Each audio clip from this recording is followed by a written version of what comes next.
Tactile controls. Hopefully everybody could actually hear the beats. I'll know more in the in retrospect about that. But welcome, guys. If you got some, smoke some.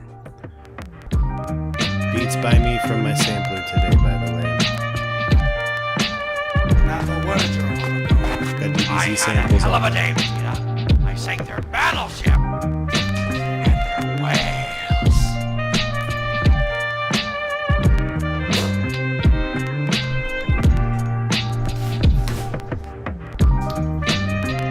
We didn't have a show yesterday. I want to know how everyone is doing.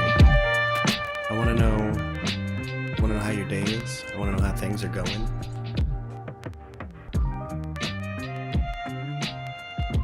I want to hear from you.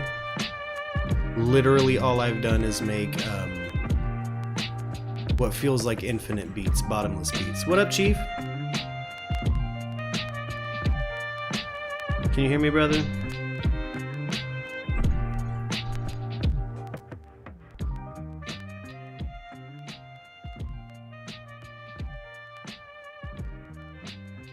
Hello, hello, hello.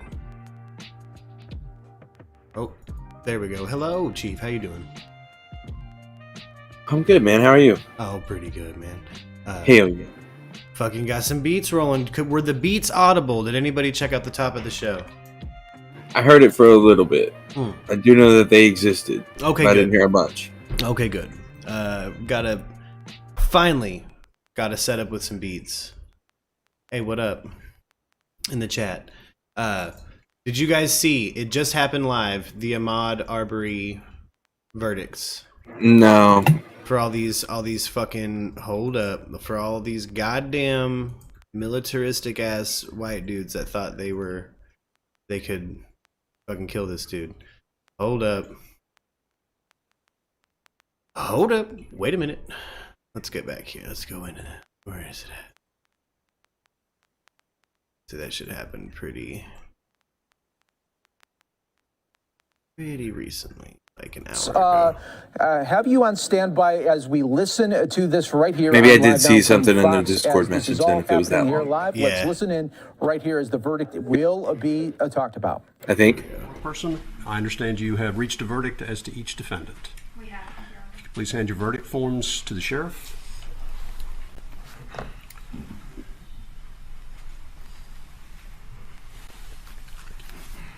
forward just a smooch. Commit a felony. We, the jury, find the defendant Travis McMichael. There we go. Guilty. The verdicts. Dated Guilties on 24th guilties day on of November, guilties. 2021.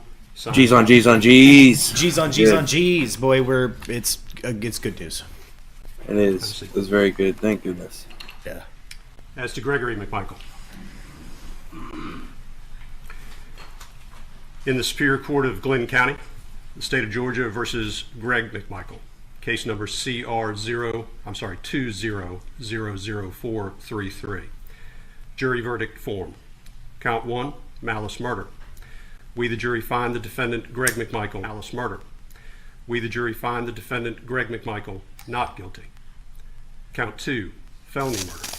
We, the jury, find the defendant Greg McMichael guilty. Count 3. I think everybody caught murder. felony murder. We, the jury, find the defendant Greg McMichael. Excuse me, and Guilty. false imprisonment.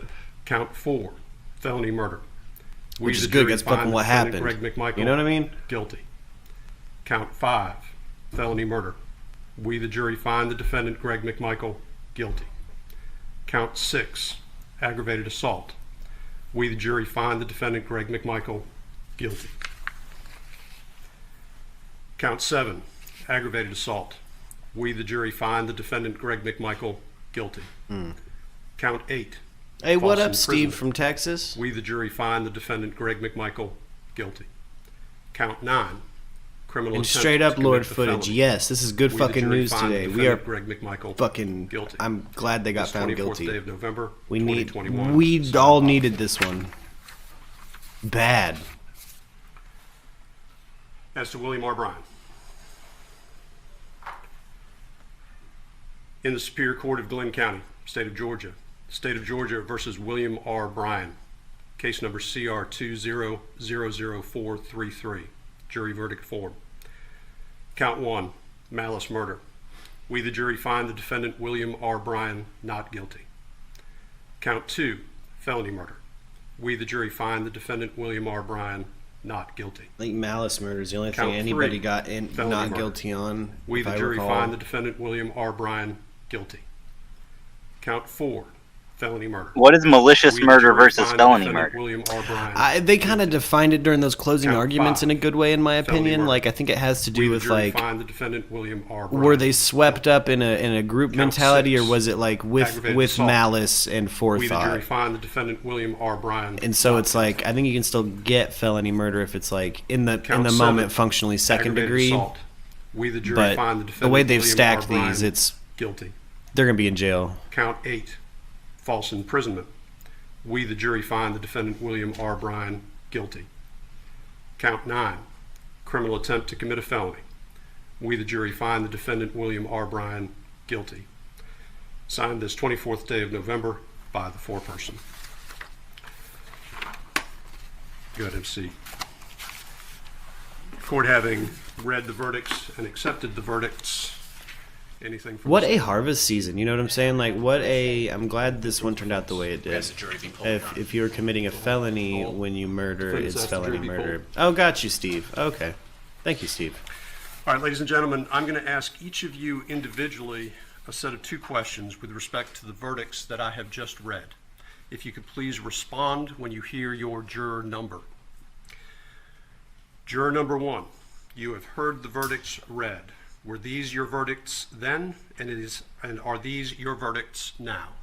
Yes, sir. Juror number 2, you have heard the verdicts read.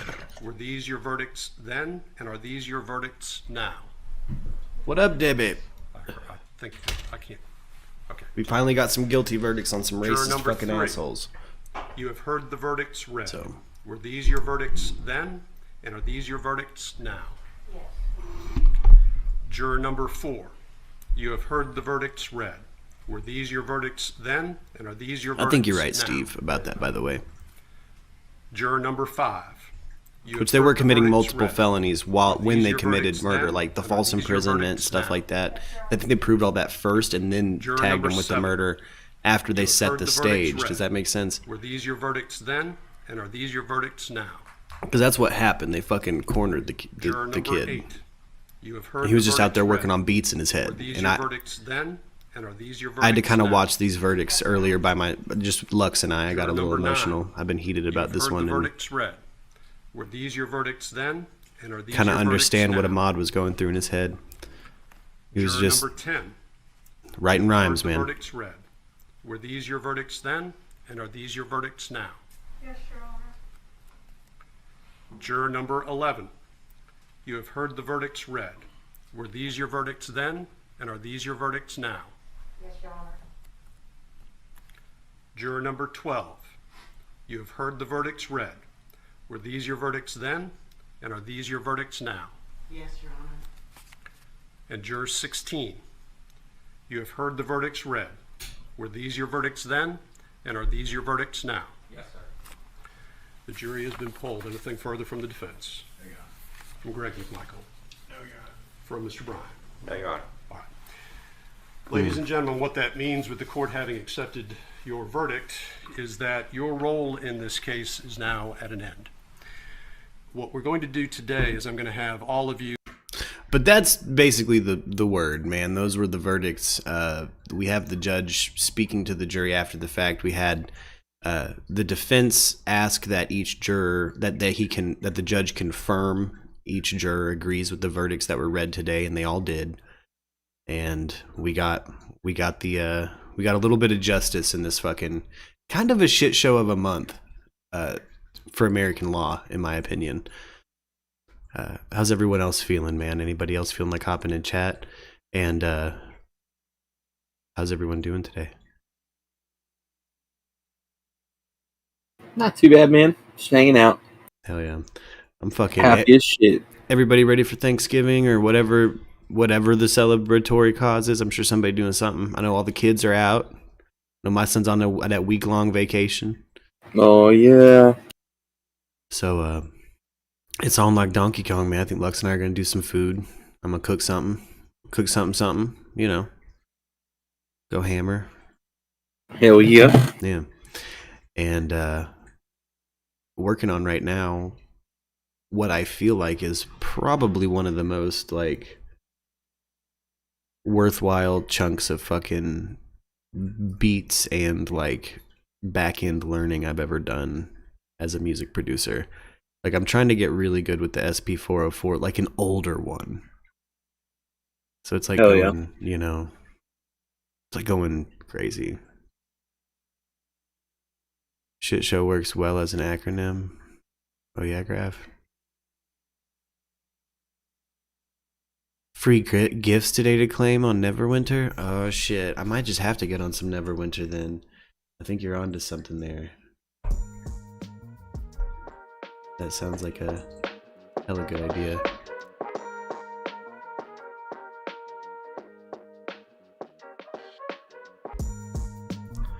Sorry, turn these beats up just a smidge, have a little background noise, you know what I'm saying? And hope it's not overwhelming the everything else, the conversation.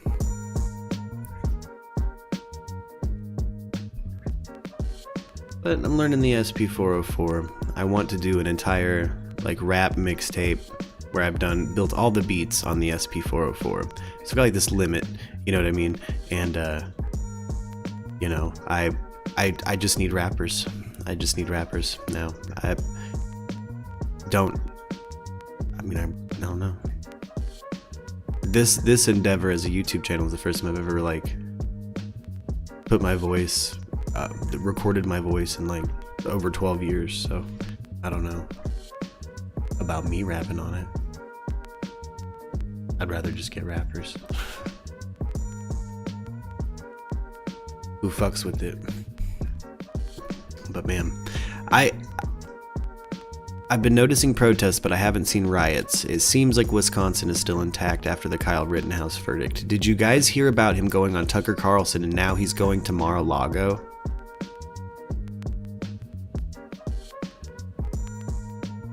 Because now he's in Mar-a-Lago, meeting with Trump. Which is some old fucking bullshit. That's some old racist nonsense, you know what I mean? Like, I can't believe that fucking happened. And guys, I'm also reeling over the we've talked about it on the show in the past, the Summer Wells case. We have some murkies that are hella committed to the situation and are gonna give us some, you know, find some new details out about that. Ooh, we got a live press conference. Let's see what we got here. Know that this is a gigantic team effort. DA Flynn Brody put his faith and trust in our team, and I could not have done it without my trial partners. They were all very, very instrumental in making this happen. We had so many people on the team that helped to bring justice for Ahmaud and his family, and we really, really appreciate the support that we had and the faith from Mr. Arbery, okay, and from Ms. Wanda Cooper-Jones, who have been with us and have put their faith in us and trusted us to bring justice for Ahmaud. And the verdict today was a verdict based on the facts, based on the evidence, and that was our goal, was to bring that to that jury so that they could do the right thing, because the jury system works in this country, and when you present the truth to people and they can see it, they will do the right thing. And that's what this jury did today in getting justice for Ahmaud Arbery. The amount of amens. Like, I don't even have to say them. They already got the crowd out there like, fuck yeah. Shit yeah. Fucking. Ooh. Oh, we got Al Sharpton there. Let's thank Miss Polite. Hey. Fuck yeah. Oh shit. Look at that boy. He thinner every day. Hey. Hello. Well, let's thank this 187-year-old lady every day. Hey, you all. Hey, where Marcus at? The parents, Wanda and Marcus, and the family of Ahmaud Arbery, Lee and Cliff and Reb, all of us, we've been here most days of the trial. Most of them. But there's a lady who is steadfast in her conviction. She's one of those NAACP warriors, Reverend Al. Miss Polite, 87 years old, has been here every day of jury selection and every day of trial. So let's thank that. Where's she at? Miss Polite, she over there. Okay. So let's thank that shero, Miss Polite. Shero? It's people like her why we got justice. Yeah, just be fair, America. That's all anyone's asking for. And this trial, in my opinion, was a very good example of our justice system working in the right fucking ways. Because that's just a fucking lot. Like, particularly after Rittenhouse, we need to see some fucking justice happen. Not good old boys clubs prevailing, you know what I'm saying? What up, Erica? Hey, hop in this Discord, lady. Where you at? And where's Allie? We gotta scheme up our Summer Wells episode. I think we should go the other camera in case we need to break down and break off and go do something. Like you were saying earlier, though, I get enough of that good old boy shit back at home. I don't need to see it on TV. Exactly. Like, there's certain places that I genuinely thought were kind of like excluded from that kind of bullshit. And, you know, one of them was definitely that, just fucking weird. Let's see. There we go. Sure, I got everything set up on this end, right? Kind of want to move us over to the, you know, let you guys know you can pop up in here, baby. See what the news is saying. In the Ahmaud Arbery ABC News Live. Oh shit, commercial break already. Damn. It was an extraordinary Fuck that. story. A computer. I'm guilty. That's kind of the good word for it. Here's just live reactions. Boy, we got people celebrating in the streets, thank God.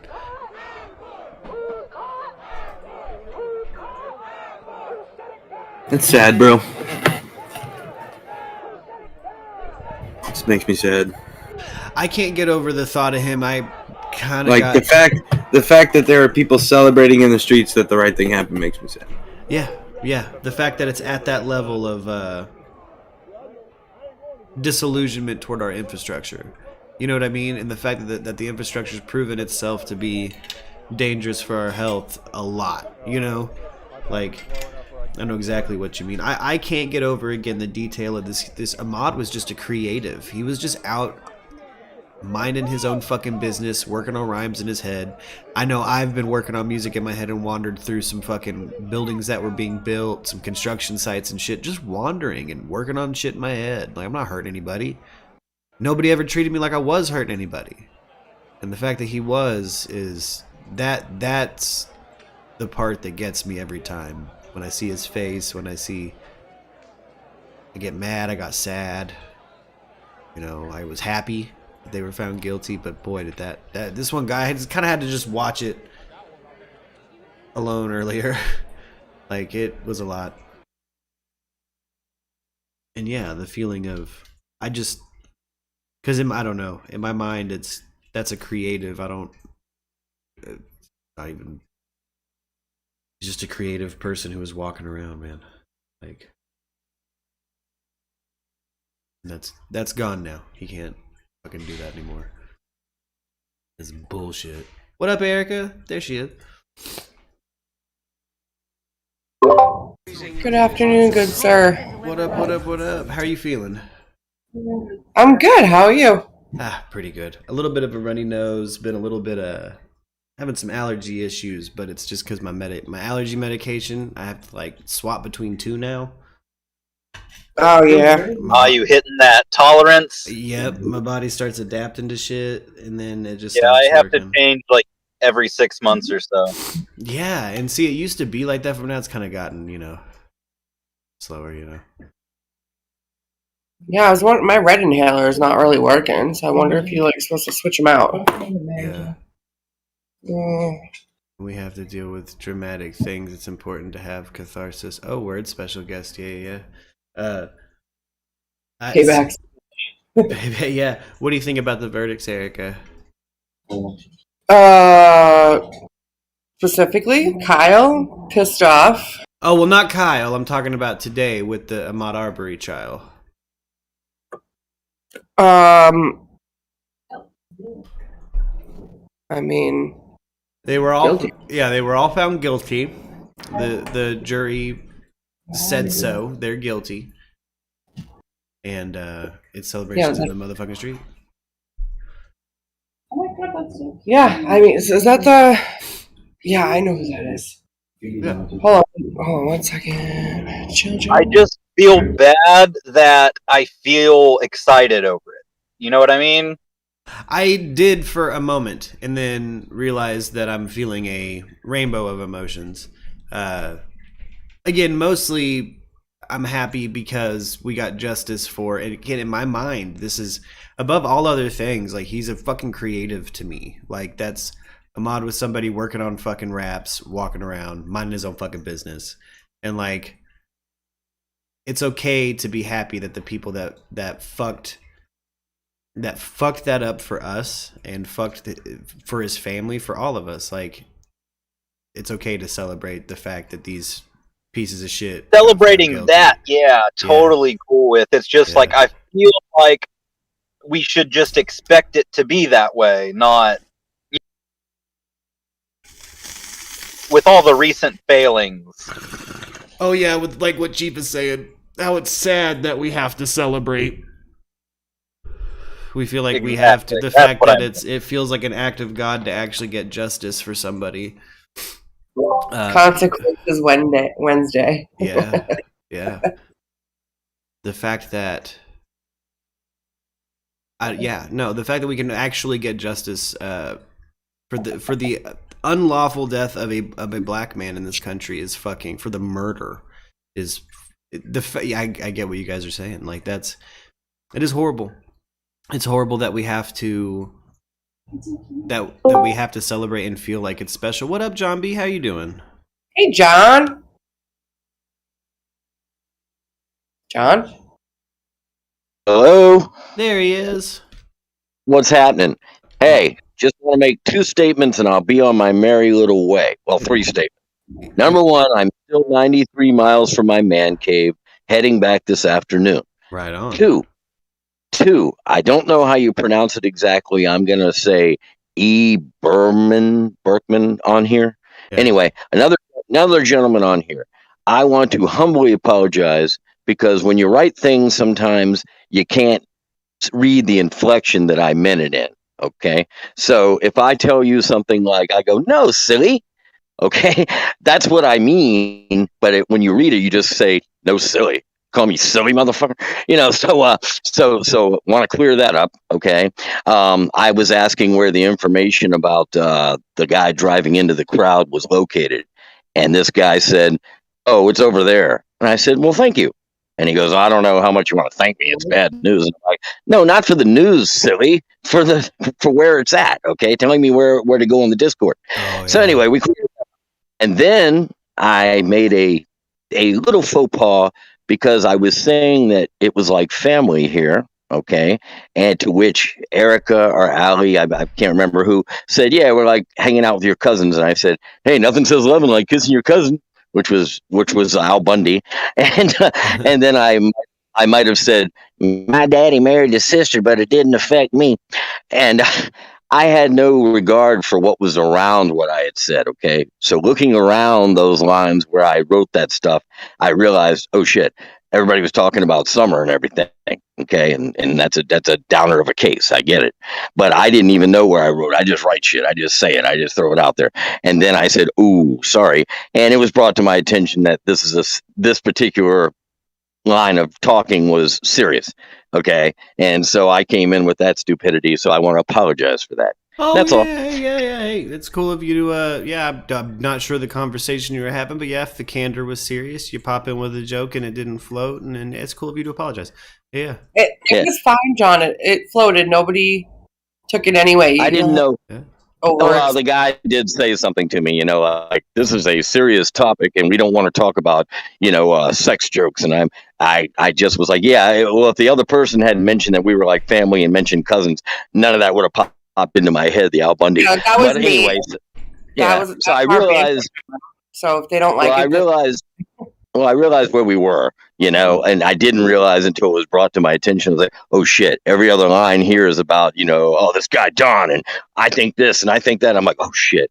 So I like walked into a church and started telling her Jesus joke, basically. You're all good, honey. You're fine, but yeah, especially if Erica says you're good. You're good. Baby. It was I'm oversensitive to everything, any type of way. You're totally good. Yeah. If somebody, I'm neurotically sensitive, so that's my fault. But so I'll be back to normal by tomorrow. I hope everybody has a good Thanksgiving. Oh, for sure, absolutely. We hope you do too. Yeah, well, I finally got this fucking painting done, and whoever said they'd rather give handies than paint, I'm agreeing with them totally now because painting sucks. Also, painting that was me. Humor. Yeah, but painting sucks, man. You roll the shit out of it, and then you stand back, and it dries, and you realize there's a million spots that you need to roll over again. You can see through it. Yeah. Oh, burned my ass. Multiple but anyway, hey, layers. so they reached a verdict, huh? They did. Guilty. Even to the guy who was supposed to be just in his car? Yep. Good. Yep. There were a couple not guilties, but they were for malice murder, and that everybody still caught felony murder and false imprisonment. So thank fucking Well, I'm not trying God. to be funny here, but I can't help myself. The movie Heavy Metal, there's a quote that says, "Hanging's too good for him. Shooting's too good for him." So that's what it is. He should be torn into little itty bitty pieces, is what they said. And I mean, those guys are scumbags. So the other fellow who was talking about feeling bad for celebrating, don't feel bad, man. Yeah, these guys are pieces of shit. They deserve everything they get. That's just my opinion. Well, I think the sentiment that's coming across is I think that we all just, and like special guests is kind of making a point to say we shouldn't feel is that we have an establishment that's kind of made us feel that way. The establishment has failed us in so many ways with some of these trials, and to be able to actually to have an outlying instance of justice is pretty bad. You know what I mean? Like, is pretty bad. Well, and so it feels bad that we're that we feel like we have to celebrate because it feels oppressive. You know what I mean? Like, it feels oppressive in a way. Yeah, and I like what Special had to say about the Rittenhouse thing. I'm pretty sure it was him. He said that a lot of people from both sides were putting him in little boxes, you know.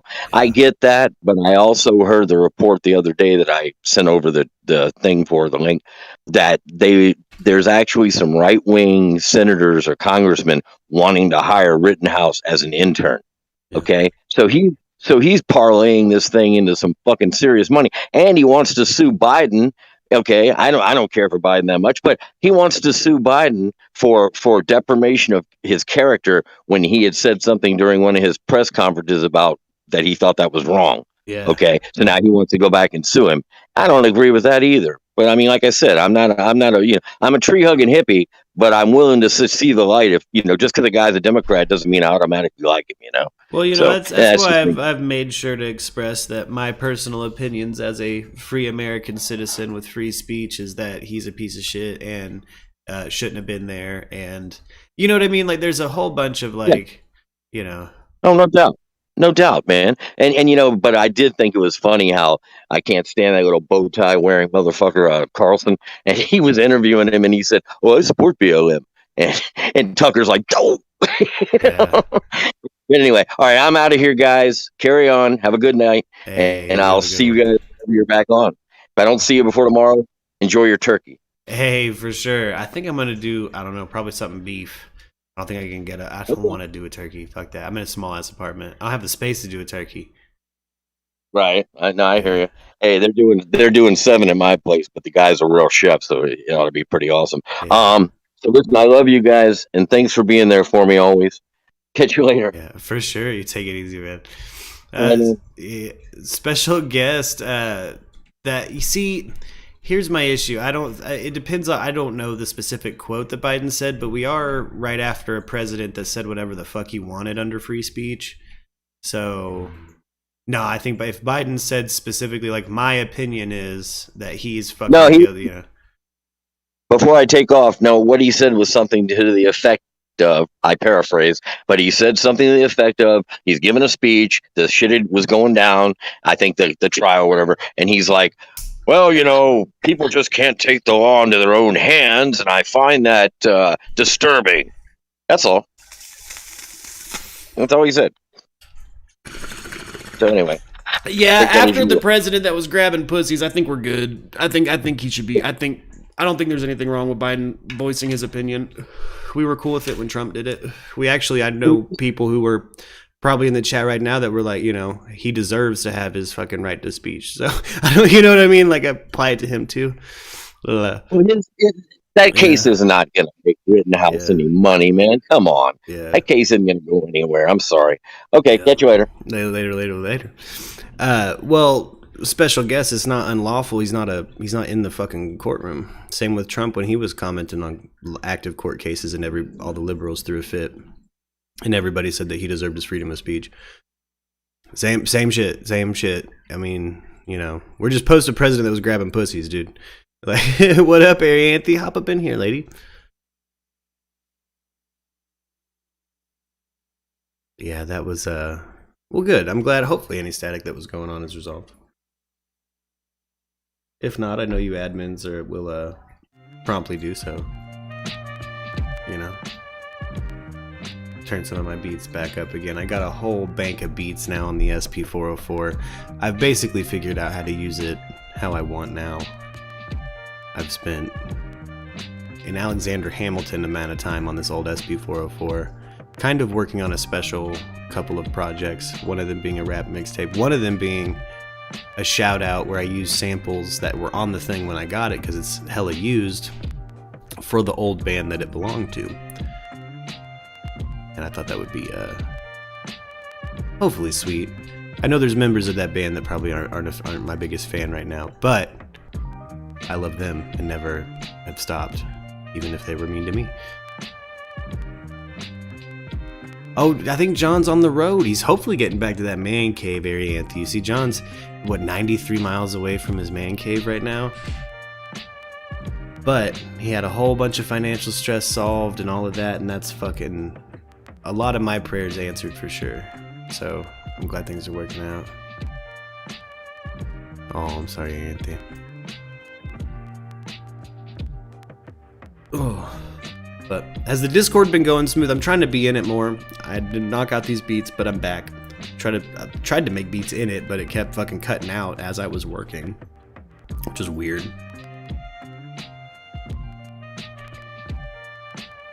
But I think what's going on is my studio software has an issue with Discord and the microphone, so the minute I go to use my microphone on Discord, it cuts off all my studio inputs.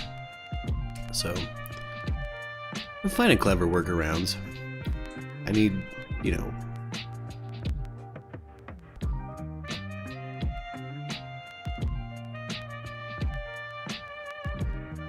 what Eberg? Oh, I don't know. I'm sure there's something going on in the Discord admins will handle it. That's why certain people got the power. I trust them. Let's see here. We got specialists on NBC News Now. I think that's true. Kind of rapping about this. Let's grab some bomb hits. This is a step in the right direction. This is something for you got them, people smoke them, guys. to hold on to and provide some hope. And it's also something for people who might be the person who would be attacking somebody going for a run to check their behavior. But we're not at the promised land. We are not there. And I don't think without this video we'd have a conviction. All right, Cynthia, Joyce, thank you both so very much. We're going to have more coverage, more analysis of the guilty verdicts for the 3 defendants in the Ahmaud Arbery trial. We'll be right back. Oh, shit. I keep popping in on goddamn commercial breaks, dude. Men probably would have gotten away in a trial consistent with the charges that they had made and what they told the jury could expect to hear an opening statement.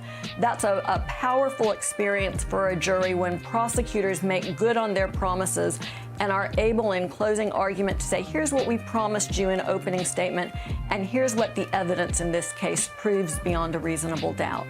Cynthia, I'd like to bring you in. I'd like to get your take on not only the verdict, but also the case that the prosecution presented here. Well, I mean, the prosecution did an outstanding job, but I want everybody to remember this. This almost didn't happen. This prosecution almost didn't happen. Because when the case was originally brought in and there was no video, there was no case. And so while we can celebrate that justice was done here, if there hadn't been the video, these men probably would have gotten away with it. And I just think we need to reflect on that for a minute, because while it's true that this verdict shows that the South is moving forward and that this all-white jury convicted these men of murder that they so richly deserved to be convicted of, what would have happened if there wasn't a video? They would have gotten away with it. And so we're not there yet. We're not at the promised land, I can tell you that. But certainly it's great news that they were convicted, and I'm very pleased by the quality of the prosecution, the detail and the manner in which they put it in. The cross-examination was outstanding. It was textbook. This woman prosecutor was a real rock star, and as a result, these men have been convicted. Cynthia, I'd like to talk about this a little more because you bring up an excellent point here about the fact that we had video. The fact that people could see this lady's what energy is here, aggressive. The jury could see what happened here and decide for themselves. You bring up this excellent point that without that, we would most certainly not be here today. Very aggressive. What does this change then? Where can we say, okay, this was a victory for civil rights. This will mean that a black man can go for a jog in the middle of the afternoon or not have to worry about being killed, and that those people will get off for it. And where is there sort of a gray area that you see, oh boy, I think we'll know a little more, John, at their sentencing hearing. Well, I just don't think we know the answer to that. Yeah. I mean, I I, think don't they're think looking we're at there at the point where we can 25 say to lives for the that felony murders, a maybe, black but I man don't can know run through a about this. neighborhood I don't know like what their Saltillo state, Shores what it is and there. I don't feel know. I'm not comfortable sure. yet. I mean, I'm sorry to say that, but Hopefully I think that's Jameson true. knows. And We need but Jameson. this is a step in the right direction. This is something for people to hold on to and provide some hope. And it's also something for people who might be the person who would be attacking somebody going for a run to check their behavior. But we're not at the promised land. We are not there. Oh, show, And Joe. I don't think think without that, but I this think video that's we'd have what's a going on. conviction. We'll get Jameson All on right, it, 'cause Cynthia, I'm Joyce, quite, thank you I'm both curious so very about much. that We're gonna have too. more Like, coverage, more analysis of the guilty verdicts for the 3 defendants. Like, what's in going the on? Ahmaud Arbery trial. We'll be right back.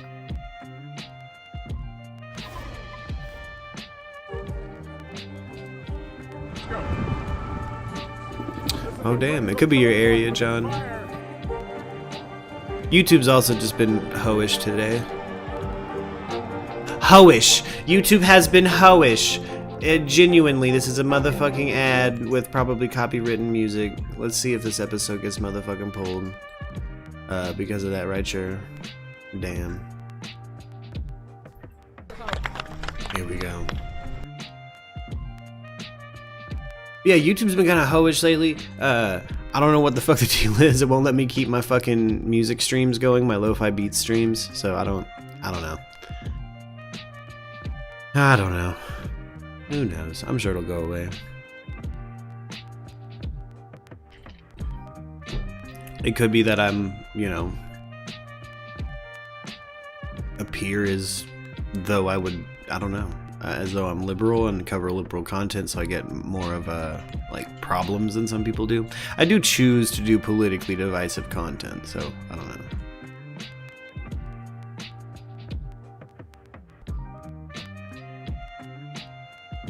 Yeah, one guy did get 5 murder charges. And though it has to do with like the means in which they got there, what they did before they actually committed the murder. There's a lot of angles to why they stacked the charges the way they did, and in my opinion, the prosecution called for the right shit. You know what I mean? They called for the right things.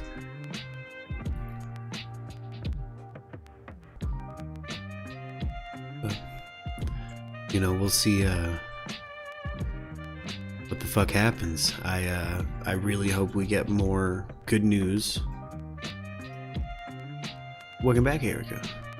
I'm back. Welcome back. Hey, what up, Christine? But I see the Summer Wells stuff, and I was talking with Allie the other night while trying to do a lo-fi stream, but it kept crashing on YouTube's end. But I want to do a full Summer Wells catch-up episode. I assume after Thanksgiving's best for everybody. We need alley cats, though. Exactly. That's why I'm saying probably after Thanksgiving's best for everybody, right? Yeah, why not? Yeah, let's keep it low right now. Lay low. Yeah. Then we'll. Because I don't know about you, but it gets me all up in a tizzy. Oh, the Wells stuff. Yeah, it gets crazy. Yeah, that shit gets because crazy. there's like no fact, so it's like. Well, yeah, it forces your mind to dip into potentialities like trafficking and kind of the unthinkable. Like, it's a pretty tough case to examine and look at a timeline on sometimes. I know for me it's emotionally pretty exhausting. He's specifically, like, I was looking at a timeline with Alley Cats the other night, and Don Wells, his area of Arkansas is specifically Fayetteville. Like special guest Justin Arianthe. Yeah. Chief, check this shit out. Homeboy was on MLK like a year ago. Like he was on MLK. He was on like Washington and fucking Springdale. Like, they clocked him on this timeline in so many different places in Northwest Arkansas. Like, dude. Oh yeah, remember? Yeah, he has like all kinds of charges. Isn't that where they met? Yeah, they met in Arkansas. Yeah. He showed up to that ring toss and left with the fiance and a new mistress fiance, a new, what do you call it? A fiance? That's right, I forgot about that. I don't know. He got Candace fresh off the circus Fresh off the Unit. circus. Oh, dude, she was working. I'm not at knocking ring toss. it. She was working at ring toss. There's nothing wrong with part-time gigging at a carnival, but if you speak Carney and you live in a carnival, you probably aren't watching this show. And your lifestyle seems bizarre. I'd love to interview you if you are watching this show. But beyond that, you gotta. They have to know that they seem fucking crazy to the rest of us. Carnival folk. Like, that's their whole goal, right? I mean, they're definitely their own type of people. They have their own funky carnival language. Back in the day, anyway. I don't know if that culture is still necessarily alive. Maybe that's dying like Appalachian speak, but, you know. Because the internet ruins that kind of shit. You start seeing blendings of vernaculars. You know, that kind of breakdown. I know there's still a few haulers here in Arkansas where you can find some real weird talking people. Boy, you sure can out there still. That's for sure. Where my family has a homestead still, where my family's original homestead is in Yale, Arkansas. There's nobody there. It's like it's 30 people. Like it's been that way. Like my great grandmother and grandmother were born in that fucking house. Like it's fucking weird. Like it's wild out there, dude. I'm talking some Q Deliverance music. Like, but it's also home to me. Like when I'm out there, I do feel at home. In particular, like the unincorporated parts of the Ozarks. That's in my mind, in my dreams, it's like that's home, you know. Home, sweet home. Yeah, I bet I'm sure everybody else. Erica, where's your home? Where's your heart of hearts home? Like in your mind, the topography that you crave. You know what I mean? Oh, Vermont. Vermont. Word. Yep. That's your spot. For sure. Word. See, I also think there's something ancestral and vestigial and like epigenetic to where we feel that like places like that are important, you know? Well, the interesting part of that is, so I told you guys how I'm adopted, right? Yes. Well, I've always grew up here in Massachusetts, but I was born in New Hampshire, but my bio dad's family is all from Canada and Vermont. Whoa. And I always wondered, like, why am I obsessed with camping and why am I upset with, like, up north and why do I love moose and just, like, everything that goes with it, even the venison, like, I like it. It's crazy, but I didn't grow up that way. I wasn't exposed to it. Not until I met my husband and we started going that way because he has family up there. And then I found out my bio family is from there and I was like, well, this makes fucking sense. See, that's so fucking cool. Isn't that crazy? That's so fucking cool. That's how I feel But about also, venison is just delicious. Venison is just delicious. I don't know. My kids won't eat it. I know people that won't eat it. They'll say it's too chewy, or I don't know what the hell their problem is. That just means they haven't had it cooked right. Yeah, they probably had a bad experience in the past or had a really gamey chunk, you know? That can happen. Yeah. But I like venison. The way they cooked it for me when I went up to visit them, they used pork fat, and we had it like in a meatloaf. We had it in chili. Oh shit! I didn't even know the difference until they were like, "Oh, by the way," and I was like, "Whatever, I already ate it." Harry Anthony says, "Ooh, haha." I was about to say, or vegans, or vegetarians or vegans don't dig it because you know the key. It's the cutest of delicious meats.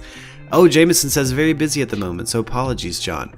But the death penalty is an option in Georgia for malice murder and felony murder. Oh, they can still catch the death penalty for the felony murder charges. Holy shit. Look, I don't advocate for the death penalty. How does everyone feel about that? Do these fuckers need to be killed in people's mind's eye?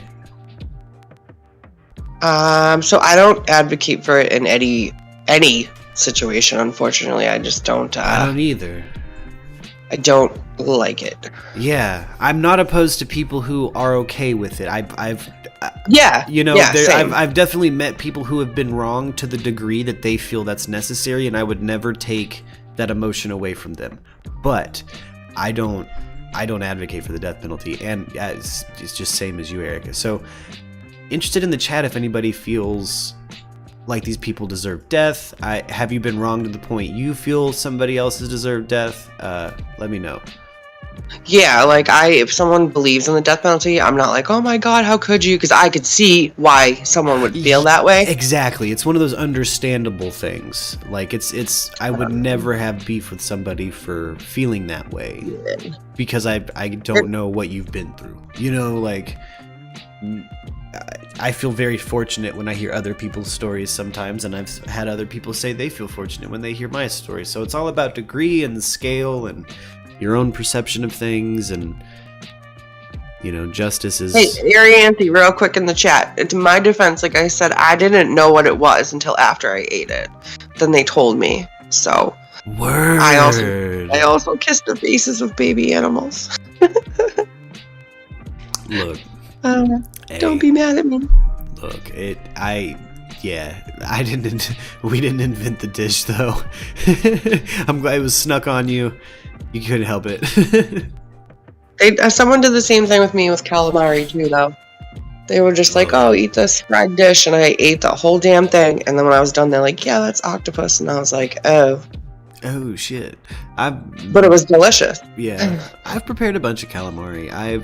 I've chopped squid and octopus about every way you can chop squid and octopus between the different restaurants I've worked at, and it's yeah, I think it's delicious. I'm numb to a certain end of it, but I'm somebody who had to take like a spiritual breakdown year to like reattach to my like rediscover my connection to animals and nature and stuff. Like I'd become pretty utilitarian with my outlook on everything.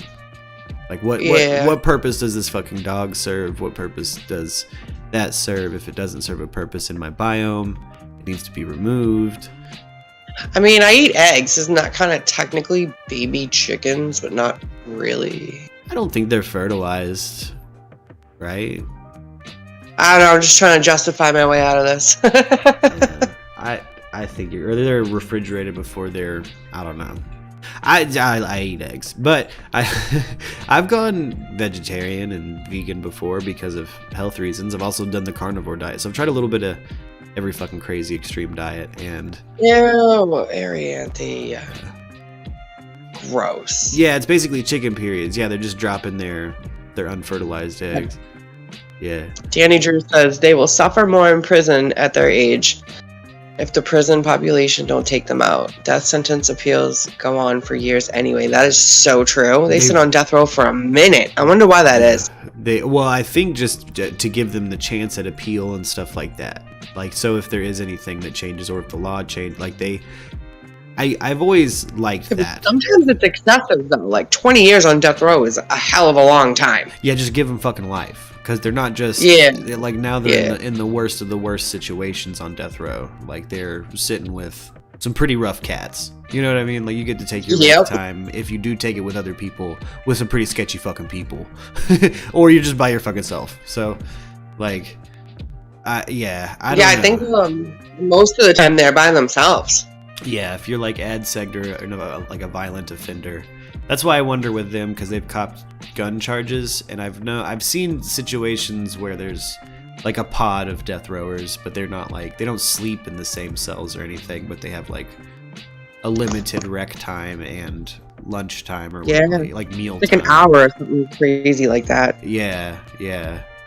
Now, someone like Charles Bronson of the UK, the UK's most dangerous goddamn inmate, he is ADSEG'd permanently forever. Like, he's not allowed to be around other people. He has like a cage out in the yard that he's allowed to be in. Like, and then they take him back into his cell. But even then, like, he's somebody who, you know, he'll start covering himself in butter he's hid from his meals in his underwear and like lube himself up and scream at the guards like, you better get your fucking friends, we about to have problems. And then fucking like once a fiscal quarter, like fight the shit out of everybody, which is just crazy.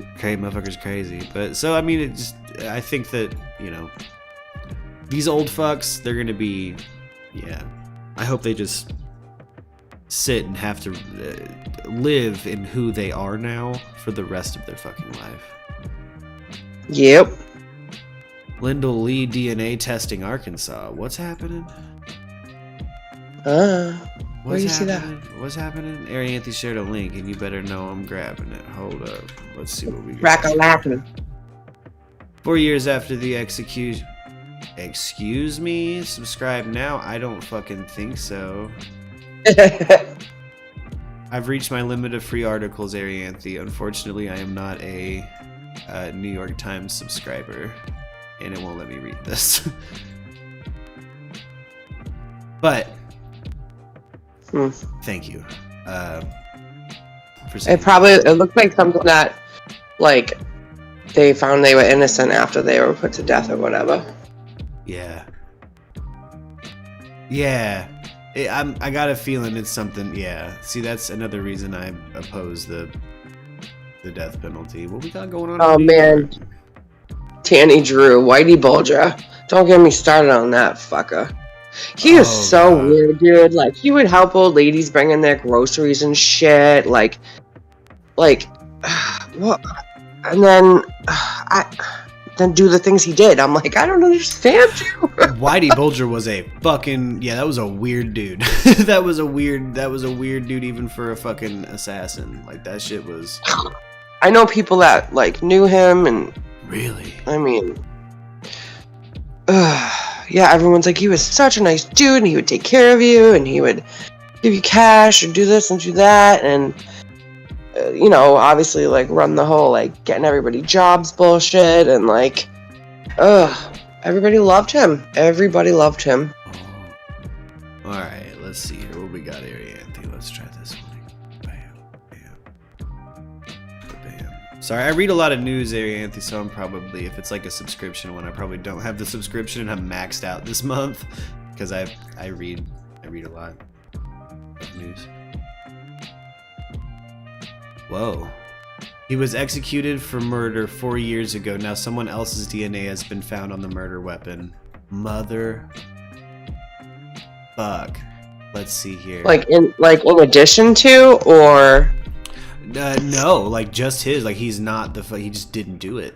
Lyndall Lee maintained his innocence until the end. Before he was executed by the state of Arkansas in April 2017, Lee gave some of his last words to the BBC, telling the broadcaster, "My dying words will always be, as it has been, I am an innocent man." Now, 4 years after Lee was put to death for the 1993 murder of Deborah Reese, attorneys for his family say someone else's DNA was found on the murder weapon, raising new questions about Lee's conviction. I think if those results had been found before he was executed, he'd still be alive, Lee Short, who had been Lyndall Lee's attorney, told CNN. That's fucking crazy. Attorneys representing Lee's family, including those with the Innocence Project and the American Civil Liberties Union, commissioned DNA testing in the handle of the wooden club that was used to kill Reese. Last month, they said results showed the DNA of an unknown man. So unknown DNA found too. The DNA appears to match DNA also found on the body on a bloody white shirt that had been wrapped around the murder weapon. The attorneys said, but it's unclear if that DNA was from the blood or other biological material like skin cells. The attorneys also had DNA testing done for 6 hairs that were found at the crime scene and presented at trial in the state's case against Lee. The summary says that testing ruled Lee out as a potential source of the 5 of the 6 hairs. So, like, because of forensic analysis, we can't be convicted like we used to. Like, I just don't see the need for a fucking death penalty anyway. You know, we're a nation that likes to send our tax dollars into fucking space and then privatize prisons. Let these fuckers rot. I don't know. Let these fuckers rot. That's my opinion. But people like him, if stick them in a small box and don't let them do anything. Exactly. If someone like Lyndall Lee would have been allowed to sit longer, he could be free right now. Yeah. At least on his way to it, because he didn't do it. You know, like, he didn't fucking kill Deborah Reese. I think I remember reading about him from the Innocence Project thing, because I grew up in Arkansas, so we watched happen live in front of us the Memphis 3 situation where they got released. We had a bunch of celebrities coming into Arkansas and Little Rock all the fucking time there for a hot minute. You had Eddie Vedder and Johnny Depp helping get Damien Eccles free, and the Innocence Project in Arkansas had quite a bunch. The Memphis 3, what'd I say? But yeah, the death penalty info policy, innocence, executed but possibly innocent. Yeah, see, there's too many potentialities of people being wrongfully convicted to have that. I just don't. It's not that I don't believe in our system. It's that I think that you should be allowed to amend and redeem yourself. Everybody should have that right.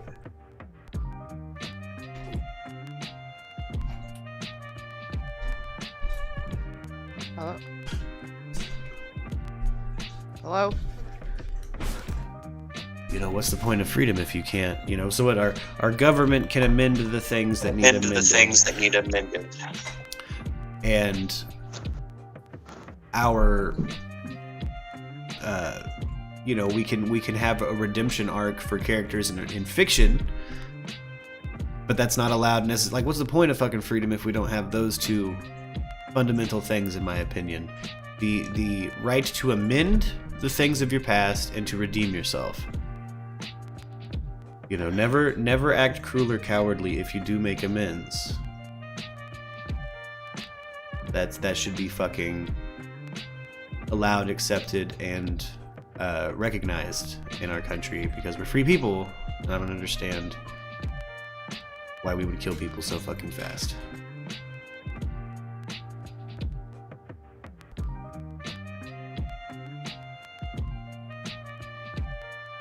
But you have people out there like theologians. Oga for Oga, you get fucking eye for an eye, baby. Maybe that's some of it.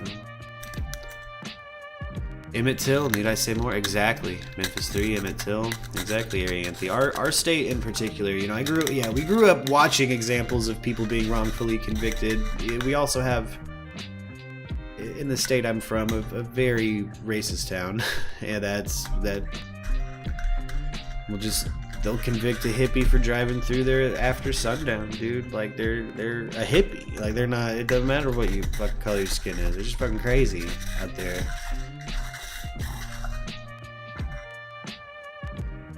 Dude, the amount of times that I got pulled over after cutting my hair versus before I cut my hair is ridiculous. Isn't it fucking bizarre? I cut my hair and it went from like once a week down to never. Yep. On what? Justin said never. Never. I don't think I ever had an issue with with getting pulled over or a cop looking at me crossways when I had short hair and was in business casual clothes all the time. Like, I didn't. Yeah, now I just look enough like a redneck, they don't care. Right, you know what I'm saying? Like, yeah, out there, you gotta blend, man. There's been times I've hippied it up, but I've done something weird with my facial hair that ingratiates me with the cowboys. You rock a camouflage. Exactly. You're gonna be a cowboy, baby. That fucking old vine of the drunk dudes at the park. Have you seen that? I want to be a cowboy, baby. There's fucking old drunk. Stan Odie, edit it and put that clip in. Sorry. Still desperately want an editor and producer. Arianthe, I got a ticket for texting and driving when I looked down to put my drink in a cup holder at a red light. Yeah, Arianthe, they'll fucking fuck with you where we're from sometimes. Man, I also used to live right across the city limit into Little Flock in a shit-ass apartment complex right across the street from a speed trap. I've never been pulled over so many times in my fucking life. Hey, I'll be right back. Alley Cats is calling me. You wouldn't want her to hop on now, would you? Yeah, she can hop on. You guys can hop on anytime, especially when we're rolling live. I mean, not to do a full Summer Wells episode, because I want to give you guys a committed episode to that, because there's a lot of information to run through, but You come hang out? Oh, no. Yeah, alright. We're not to be off topic and bring up summer, but can anybody out there confirm if David Dotson has tat? No clue. No fucking clue, Ebert. No fucking clue. I don't even recall who David Dotson is. Sounds like somebody who might have tats. I don't know. Most people do nowadays, at least one. So, you know.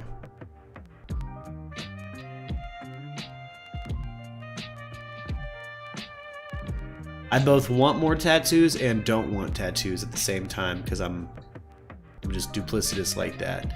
I walk by a lot of tattoo shops. We have probably the cheapest tattoo rates on the fucking planet Earth in this town, and it's very hard to not get tatted the fuck up. I really, really want to. Harry Anthony, yeah, so Harry Anthony hasn't seen any pictures of David Dotson with tattoos. I don't recall who David Dotson is. He sounds scandalicious.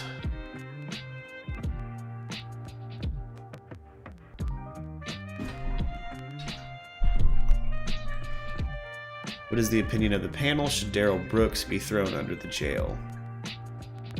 Daryl Brooks? Who the fuck is that? Hold on. Remind myself.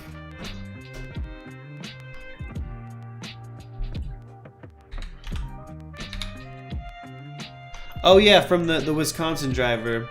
The Wisconsin driver, I forgot his name was Daryl Brooks.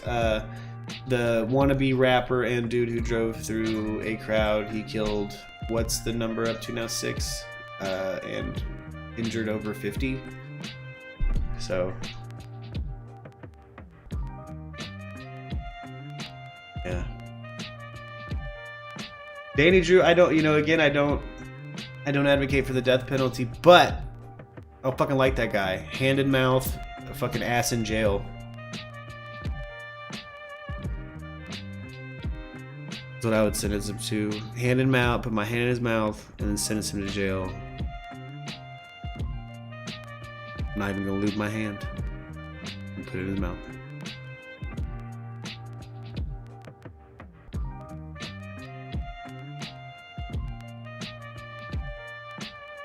Ah, she's a flautist with the church. Okay. Or he's a flautist with the church. Daniel Dotson is. Flautist. Flautist is how you say it. You had it right. I smell what you're stepping in, Ebert. You're good. He definitely needs to stay in jail. I'll stop releasing him. Exactly, Debbie. Yeah, don't release him on a bond for the charge of jumping bond. What the fuck is that? He should have already been in jail, honestly, given our standards. So I don't know what this dude did to get out the fucking first time. His hair is also fucking wrecked. Those dreads do not look good on that dude. He looks like a fucking mess. Daryl Brooks does. They got any footage of that fool in fucking... Let's see, they got any footage of this dude in fucked up.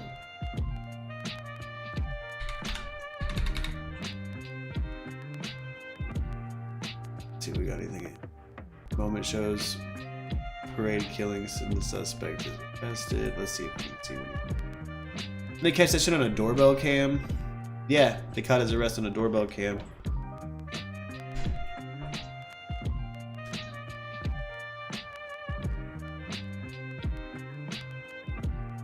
Fuck.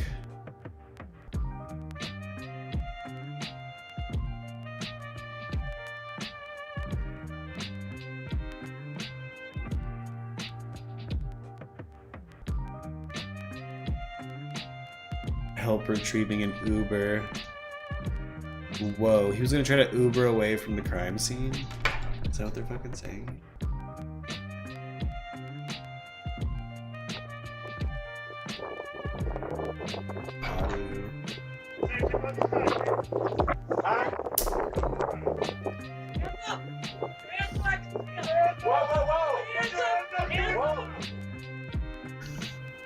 Okay, Brooks is expected to be in court later today.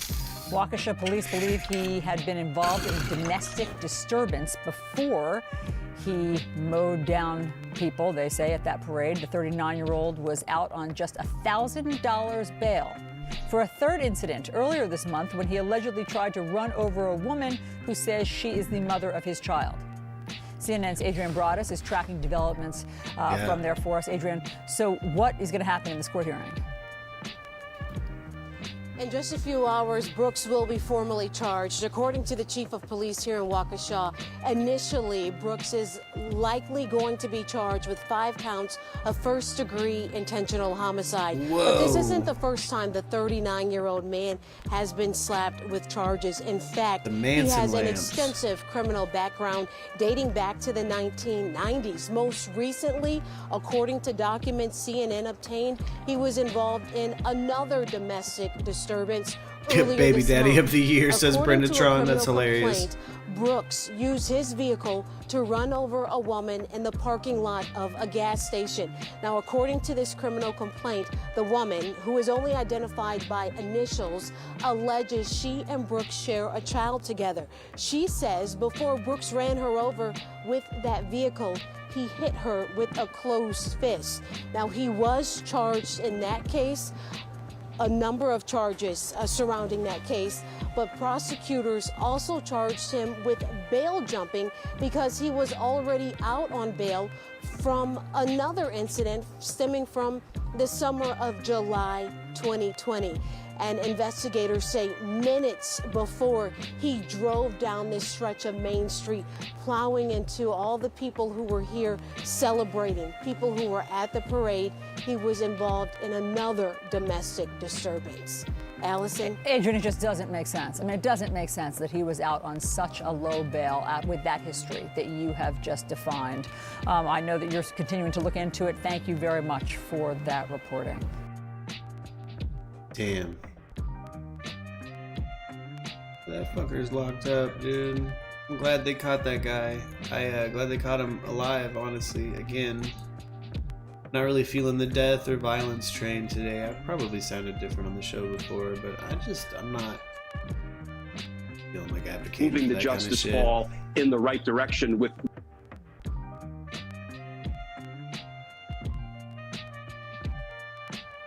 Man.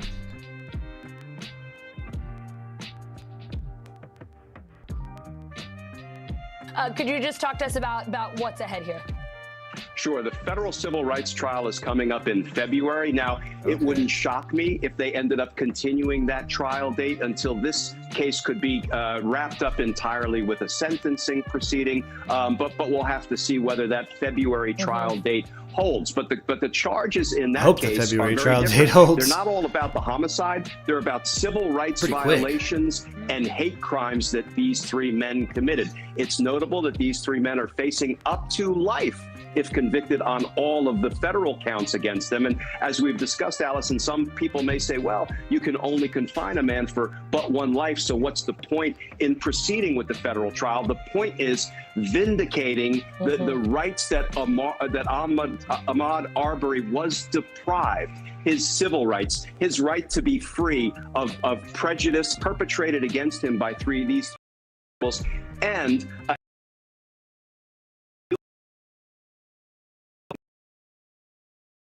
then that these defendants on appeal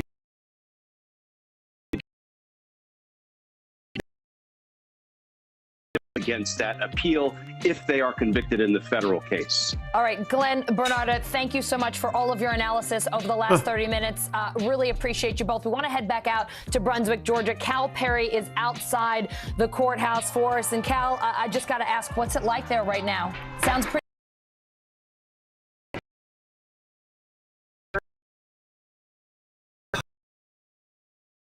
We haven't talked about it on stream yet.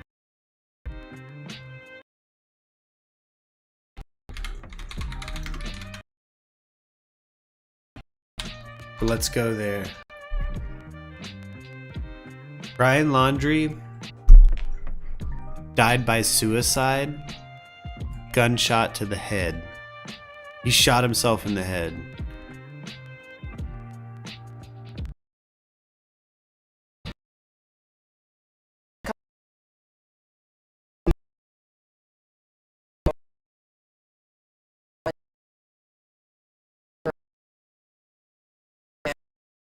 suicide.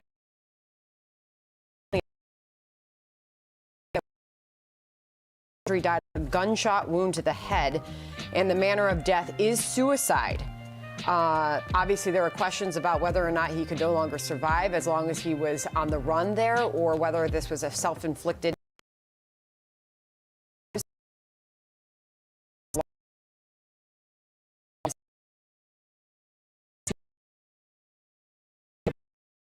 Chris and Roberta know. A couple of days they went and got the car. Did they know he had a gun? Did they know he was intent on doing harm to himself? And did they know what happened to Gabby Petito before their son went out in that reserve? So I got a feeling they didn't. And a lot of this will come back on the parents to find out exactly what they knew about the death of Gabby Petito prior to their son walking off into that preserve for days unanswered. It takes you back to the many days that we covered this story. Laundrie was 23 years old. He was sought in Gabby Petito's disappearance and death when they discovered his skeletal remains in that 25,000-acre reserve, the Carlton Reserve, near his parents' home in Northport, Florida. That was October 21st. And we'll remember we covered this live, the tent that was put up after they found his remains, as they investigated around where they found his remains, trying to learn anything Buffering about like a how motherfucker. It's YouTube, he, guys. Sorry. Died there as he was on the run. A young couple, you remember Petito, Trace was 22 years old, a Long Island native, and she went missing, and the search was on for Laundrie, who was at his parents' house and somehow managed to get away. At his parents' house, Sandra, and remember, he drove back Gabby Petito's van, that converted van that they were in for months. I mean, they documented their entire trip on Instagram. And when Brian Laundrie came back to Florida, he was in Gabby Petito's van. And the first question you would think, the first natural question is, okay, where's Gabby? You've got her van. You have now driven across the country with her for 3 months. Where's Gabby? Brian Laundrie's sister, remember, she also saw her brother on 2 separate occasions and says that she never one time ever mentioned to him or asked him, hey, where's Gabby? You've got her van. Her van's now parked at mom and dad's house. Where is Gabby in all of this? And she says it just never came up, which, again, a lot of critics believe is hard to believe, considering that they were together, inseparable for a long time, and there was that history of violence. They had that altercation that police showed up to during their time in Moab.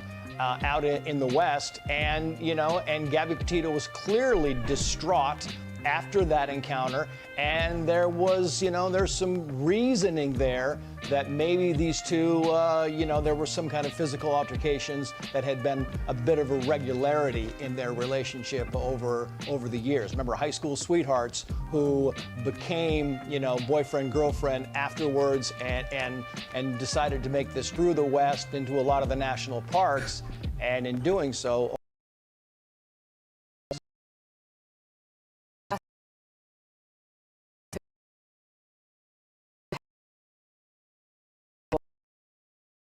moments ago on that as both those families continue to mourn the loss of their loved ones. Whoa. Word. Where'd everybody go? Did the buffering get that bad?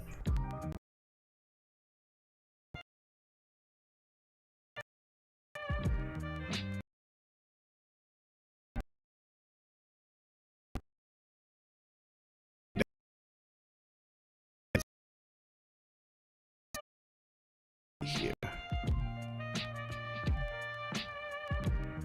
Welcome back, everybody. Sorry, I guess the lag must have dropped you out. Yes, people were saying there was a gun found near the body, but I couldn't find, like, actual...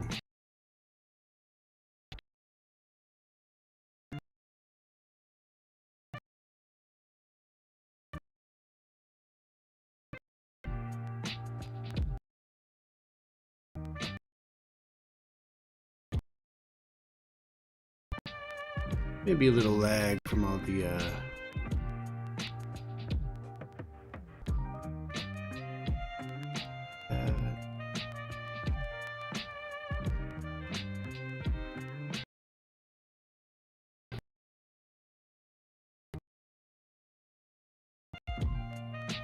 think it should be. Checked my an astrology app. It also like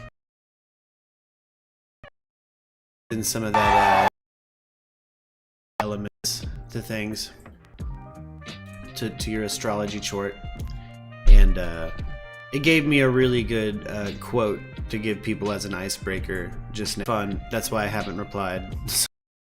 Because I've been fun.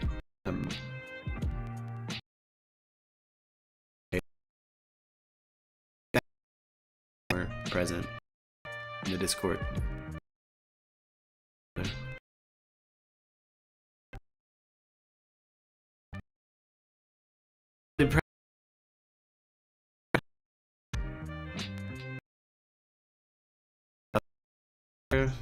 Day where I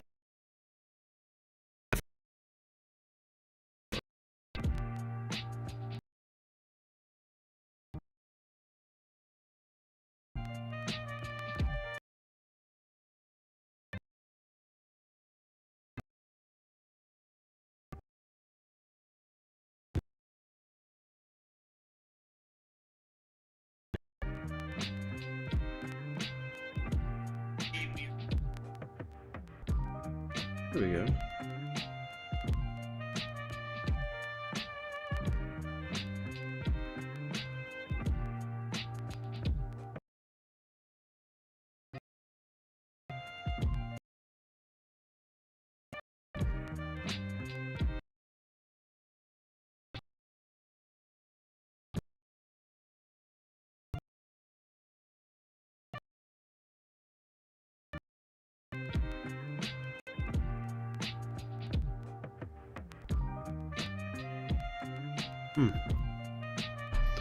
There we go.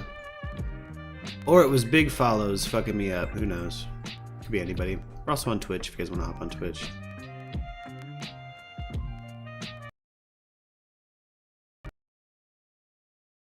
Travis McMichael, there was an had to be escorted. That's something a little bit house verdict. Yes, I mean, this has been a very highly emotional trial, and a lot of family members and friends have been attending the courtroom. I know the defense attorney was trying to ask for a mistrial in regards to families and friends and certain pastors showing up to the trial. So a lot of emotions happened in this trial. You heard an outcry in the courthouse. In there, you heard the judge did address that because the judge wants to keep everything even killed, no matter if you're for the defense or you're for the prosecution or what side of you're on. The judge has to remain even kill in their courtroom. So that's why the judge did mention that. But this has been a highly emotional trial. So sometimes the defendant's family have an outcry because they know that their family member is facing a life in prison. And a lot of times the victim's family have outcries and outbursts in trials because they know that they finally feel like they've gotten justice in this case. And now, Ben, tell our viewers now what happens from now until sentencing. Welcome back. What happens in that Sorry, process? buffering should be better. For the sentencing, does the defendants, do they get a whole new defense team or no? Is it? Yeah, usually it's the same defense team that you saw in the courtroom defending. All three of them will be doing the sentencing. But prior to the sentencing, they can have what you call a motion for a mistrial or a motion for a new trial. So tonight or later on this week, you might see a motion submitted by all three defense attorneys to try to get their client a brand new trial based upon any evidence that they felt wasn't presented, based upon any mistakes that they felt that the prosecution may have made or the judge might have made. So they'll see a motion for a new trial. After the motion for the new trial is either granted or not granted, if it's denied, then you proceed to the sentencing. The judge will set a sentencing date. Maybe all three defendants will be sentenced on the same date. And that day, you will see family members talk on behalf of the McMichaels and all of the defendants. You might see friends Also, Ahmaud Arbery, the victim here who was shot and killed, his family members can come and speak on behalf. Ultimately, it'll be up to the judge to decide what the ultimate sentence will be. Because it's a murder charge, they're looking at years in prison, even life in prison. But ultimately, the judge will decide based upon any motions for new trial, any mistrials, or we will proceed to sentencing in the next couple of weeks to months. Yeah, and I'm glad you mentioned that, how highly emotional that sentencing trial phase really is, because not only do you hear from the team of the family and the friends of Ahmaud Arbery, but then you also hear from the family members of the defense there. And how does the jury then take away from that and decide then, okay, hell yeah, welcome back, guys. For these people for is the rest of their YouTube. lives? Kind of double check with YouTube I mean, Studio the just to make jurors sure. are the ones who decide the case. So ultimately, they had a tough decision because they know that based on this decision, this will affect either the Michaels' lives or will affect Ahmaud Arbery's life. And this is what the judge will have to do. Ultimately, at the sentencing, once they go in front of the judge has that ultimate decision on what decision will be. So the judge will listen to both sides, the victim's family, they'll listen to the prosecution, they'll listen to the defendant's family and friends, and all the attorneys will speak. And at the end of the day, after listening to all what you call mitigation and aggravation evidence. Mitigation is to try to get a lower sentence. Aggravation, what the prosecutor does, is try to get a higher sentence. And once that is heard, the judge will make the ultimate decision, and we will know how many years each defendant will get. And then read for Travis McMichael, he really looked. Everyone else, while the charges were being read out, that first one for Travis, he really looked stunned on that first one. Everyone else was kind of, that they didn't really. But for Travis, he was a little taken aback from.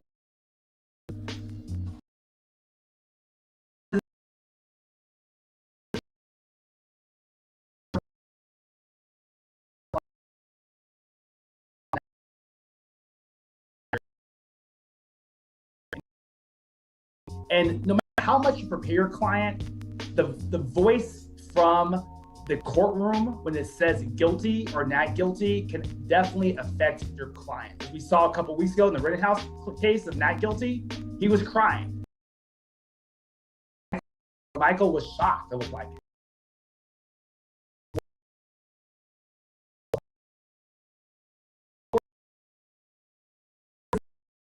Out, and it was like he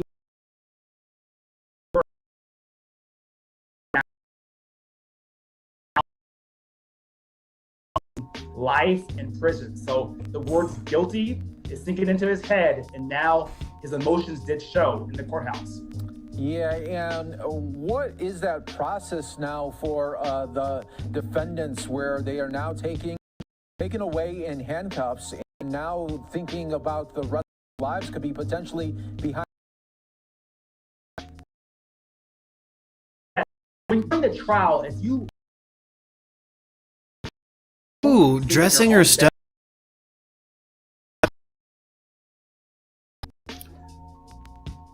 You bring up a very interesting topic, bruh. Danny Drew says, speaking of Turkey Day, down south we call it dressing. Do most of y'all call it stuffing? Let me know in the chat what you call it. I've heard it called both. If it's in turkey, it's stuffing. If it's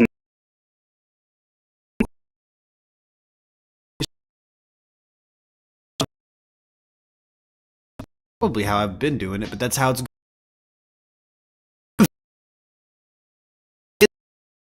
If it's out of the turkey, it's dressing. That makes sense. That's the most logical shit I think I've heard all day. Other than these fuckers are guilty.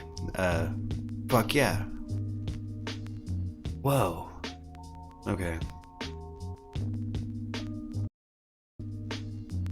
Oh. What the?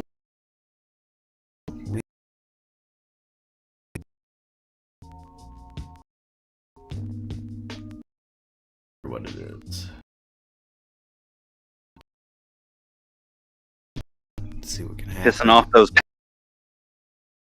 Still, I shut down and came in. Yeah. Yeah, weird.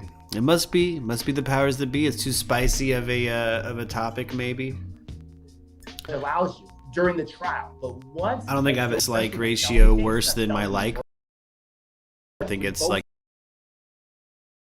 I think YouTube doesn't know what to do with it in the notification.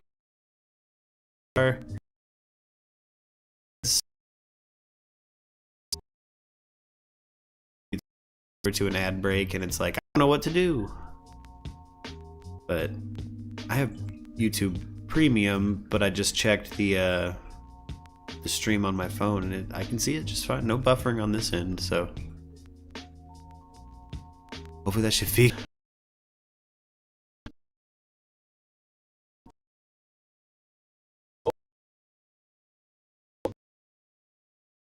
There until sentencing. So will be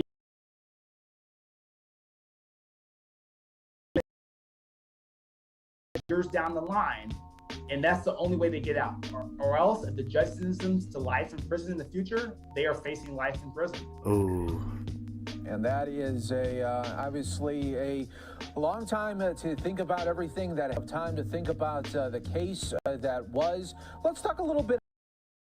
So the jurors.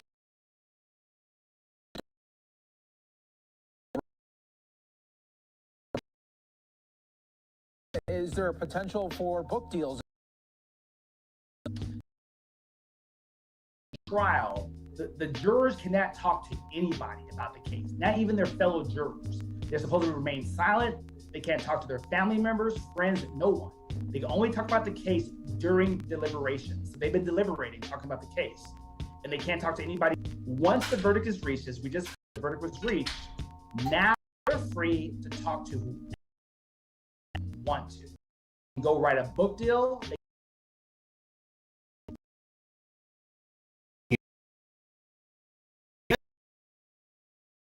So dress the entree. Attorneys, so I get calling it dressing. To interview them just to make sure. And I that get calling it everything was stuffing done if it's in the bird. And they looked at the evidence and the rules of law to make sure, because the Michaels attorneys, for sure, they want to talk to the jurors because they want to or find some evidence on appeal based upon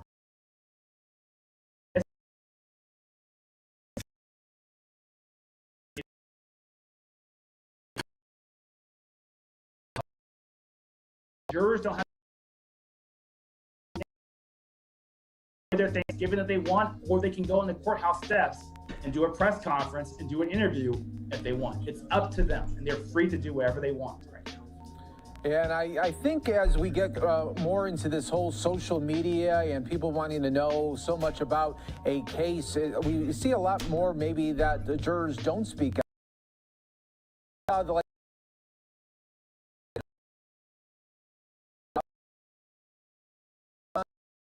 A little bit different. I know it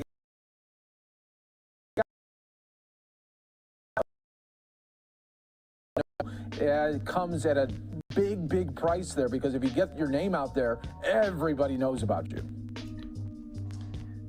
Of course, Mike, this is the thing about these cases. Some jurors want to become famous. This is their time to shine and be able to get their face out there and write a book or do a movie deal, because this is a high profile. Have some jurors who are like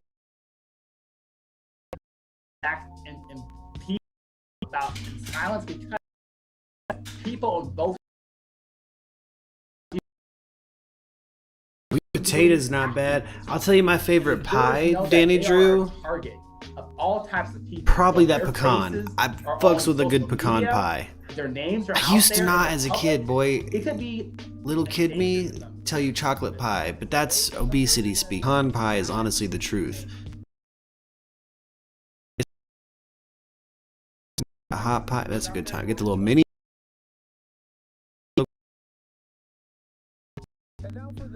I fuck with any pie, I won't lie. Sweet potato, pretty good. Sweet potato pie, pretty solid. I just candy the bitches and serve them that way with maybe some marshmallows or something on the top. But you know. Before they had cell phones, they were able to talk to.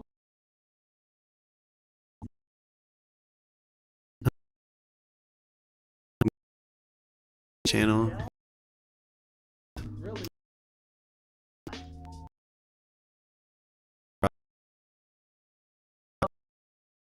A lot of phones for you to communicate. So depending on how the jail cell is and how it's set up, you won't have as much access to your attorney. However, the attorneys can go 24 hours a day, 7 days a week and visit. That's the allowable access that you have as an attorney to visit client in the morning, at night, 3 a.m. in the morning you can. So be up and the clients to communicate that. But that some of these attorneys are probably going to be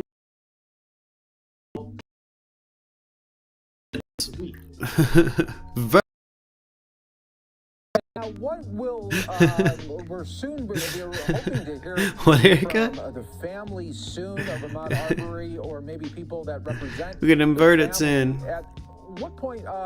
What do you think that they will be saying? Will they be? All right. Once again, we've been listening. We got. Oh, hey, no worries. Down. What I want to do for all of our No worries, Danny Drew. go ahead and step away. 2-minute break, but don't.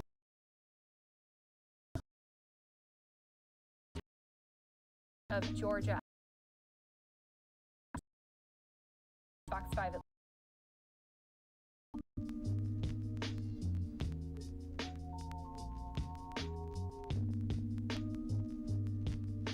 Oh, she having lag issues too? Is it just a world bandwidth issue?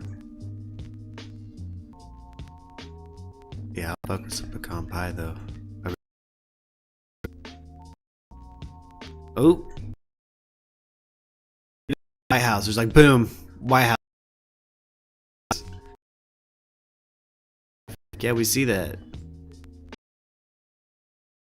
Shit. What up, Erica? Guess who's back? Back again. Erica's back. Oh man, I'm. Dude, your thing is so choppy. Is it chopping? Yeah. Yeah. It's it's the bandwidth issues on YouTube because I don't have any frame rate drops here. Everything checked basically. Good reason to get on Twitch or Discord. Yeah, I bet Twitch is my end, and it's. I think it's just too big. Solar flares, says Eberg.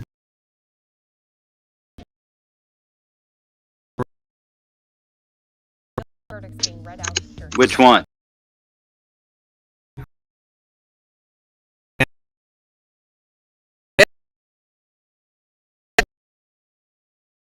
What up? Jury finding Travis McMichael,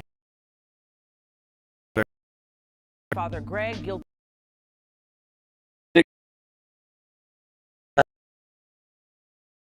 I'm still pretty happy about the situation. I'm glad we got some justice. I am still not satisfied that it's, taking this long to get some justice, but,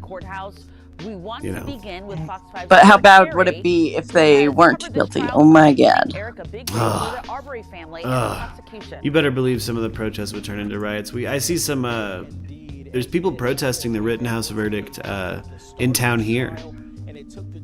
So it is spurring nationwide protests again. Really? I haven't noticed in Denver when I definitely noticed last year because I'm right by the Capitol, so I definitely noticed the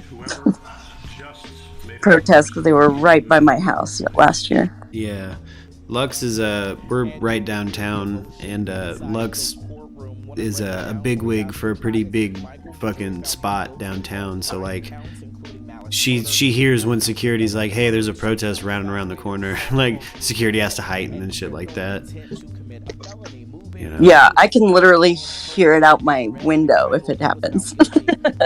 I'm in a super old little apartment building by the Capitol, and it's like Capitol Hill, and it's like I only have one exit out of my building, so it does freak me out sometimes. Yeah.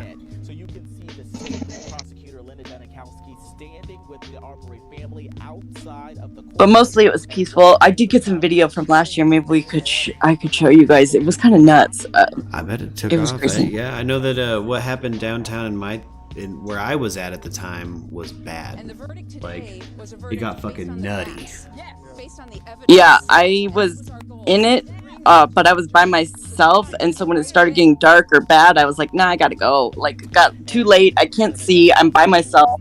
I had my protest pack.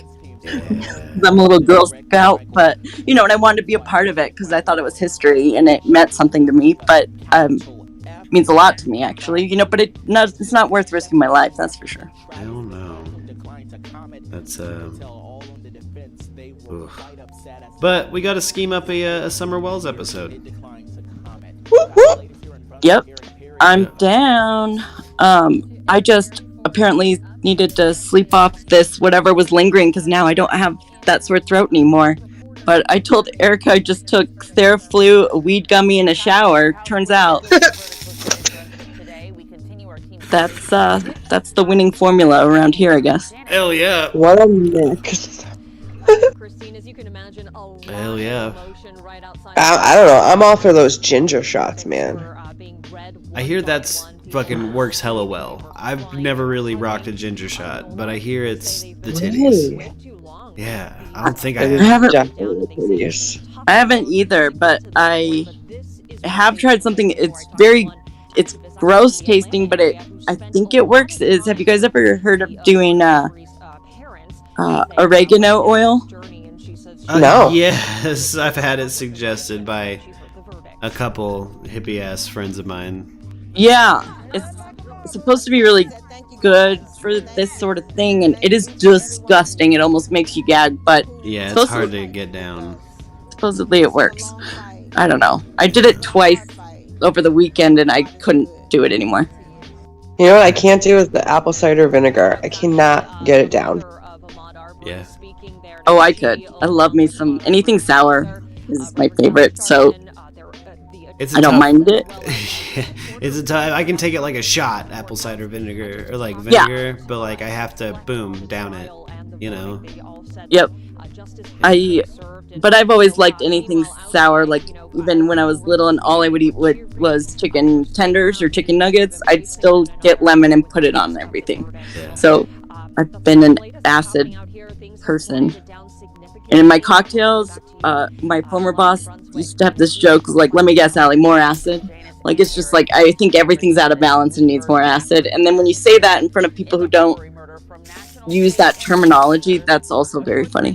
What? More acid? There's acid in this? Have fun. It's your body's pH. You gotta you're craving acids in the. I think I know what's going on.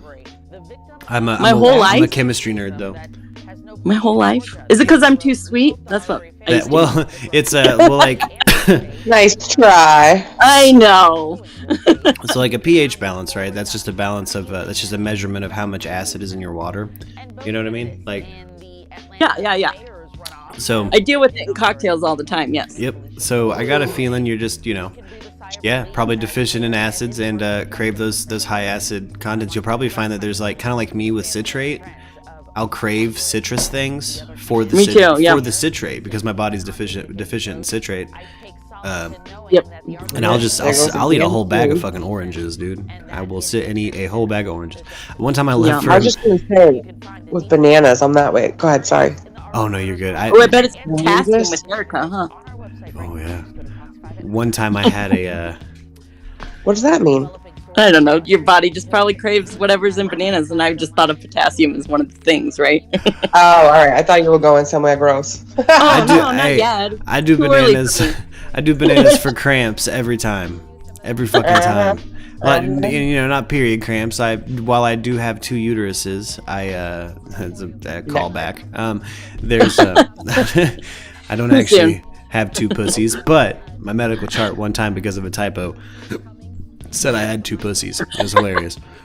Well, and you guys know about the banana bar in Amsterdam, right? Mm-mm. No. Oh boy, they shoot bananas out of.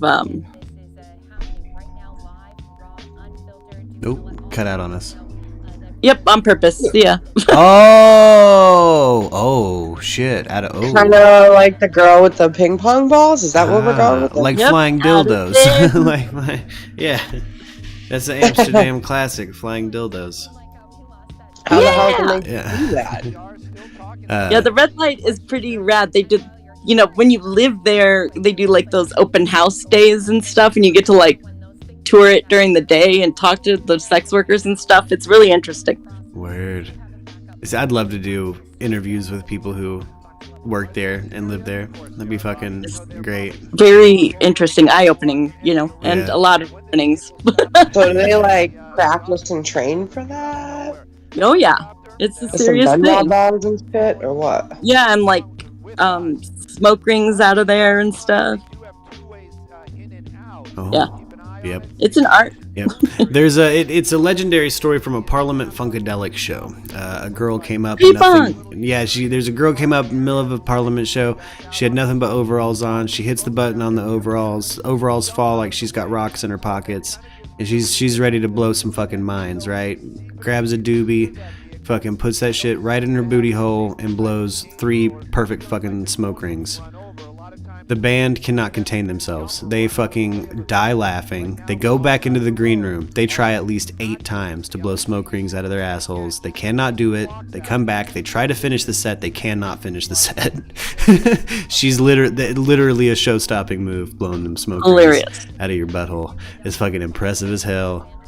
It's you can't say it's not impressive. I mean, it just is. I couldn't imagine I assume you can fart on command with that kind of butthole power. I don't know, but the world is genuinely your oyster with that kind of superpower, just like tucked away. It's a showstopper. Yeah. Yeah. If it can make all 160 members of Parliament Funkadelic stop, like you got something going on. You got something happening that's special. Those Amsterdam women, they'll blow smoke rings and shit. It's fucking crazy. My husband just informed me that in Austria, they're offering free entry into a brothel if you get your COVID shot. Oh shit, that's a hell of an incentive, So dude. kind. That's a really good incentive. Vienna. Oh, that actually sounds like a dope Vienna move. That's some intelligent people there. I know. That's just probably standard operating procedure in the Netherlands too. It's just get your free prostitute here. All it costs you. Do you have your COVID vaccine card? All right, this way, young man. Here's your passport to love. Jesus. Oh, fucking crazy. Could you imagine that being what spurs you to get the vaccine? Yeah. Like that's what makes you get the vaccine is like that prostitute punani. Well, it's better than like the people who get spurred by like a 6-pack of Coors Light or something. Or is it? I don't know which is better. I don't know. I mean, look. There's got to be at least one Viennese dude out there who went and got that COVID shot just for that prostitute. Like he give a fuck about the COVID shot. He give a fuck about the vaccine. He heard there's free punani on the line and he is fucking into it. Dude, it happened here. The people got free like rock pile tickets for the Rockies or Walmart gift cards, and people were like, "All right, now I'll get it." And it's like, wait, what?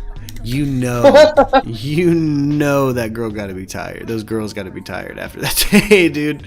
That's got to be some of the highest traffic days they've experienced in a minute since COVID popped off. God love them. They're doing it for the greater good, the health of the people. No, fuck yeah. No, I mean, hey, there's people out there taking dick for way less. Don't get me wrong. Like, but you get a free side of gonorrhea with it.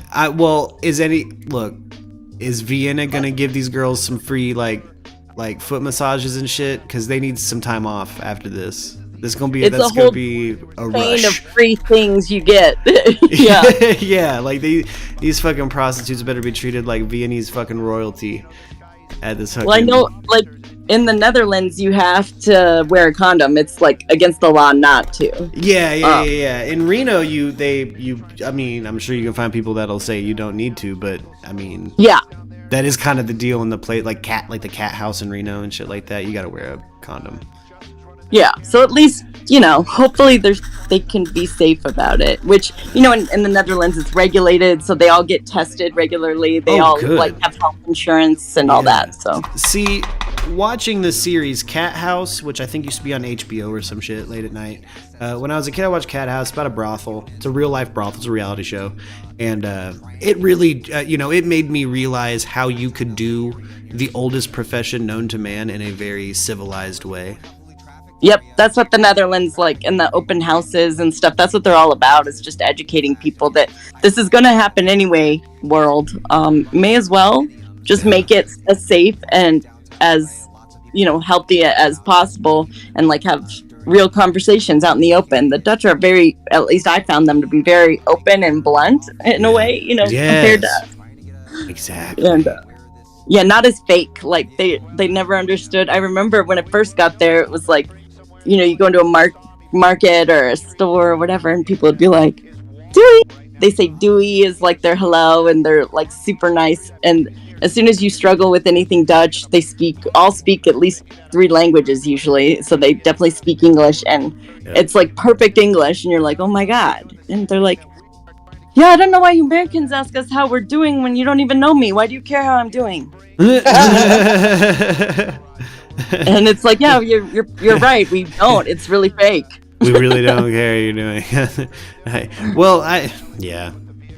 I can be a cold bastard though. I will straight ask somebody like how you're doing and mean it. Like, but that's like normally the only times when I do, I mean it. I am kind of bad about that. Like, I will be the dude that walks in a room, not say shit, and bounce out. Like, they're like, who is that fucking big asshole? You know, like I've heard that about my, like, you know, you were fucking weird that night. What do you mean? Like, yeah, your vibe was weird in Chili's, dude. I'm like, well, yeah, but it's not like, sorry, I was ADHing. Yeah. But I also jive well with Europeans, man. I don't know. I was most Americans are just, you know, like, even you go into a shop or you just see someone for the first time and you're like, hey, how's it going? And they're like, you don't care. Like, why are you asking? You don't even know my name. Like, why would you? What? Yeah. What if I said I'm not doing well and my grandma's dying? What would you do? Yeah. You know? I always see, I've been playing this game for a few years now where I try to be reactionary as like a, like I try to just I stay pretty quiet until somebody says something to me. You know what I mean? Like, I try to wait for somebody to say something to me out in public, and it's made me realize and really appreciate in the moment the amount of times, like specifically customer service people reach out to me and we have a magical moment. Like, I get lost in conversation and shit, and it's something that, yeah, it's like an American thing, because customer service, you know, like, you know, you always acknowledge the how are you doing today, like, I'm doing good, how are you, you know, but yep, what I prioritize and what I wait for when I'm out and about, I love the approach, you know. I got a butcher down the road who's like my butcher, you know what I'm saying? Yeah. Like, stuff like that. He sees me with ingredients and knows what I'm cooking. Yeah, it's fun to like be present in that moment. And I'm like, I've been in hospitality and entertainment like my whole life, and my whole family's very outgoing on my mom's side and in the same sort of fields. And, you know, like, my aunt's the flight attendant, has been since I was born, and she just like, is good with people.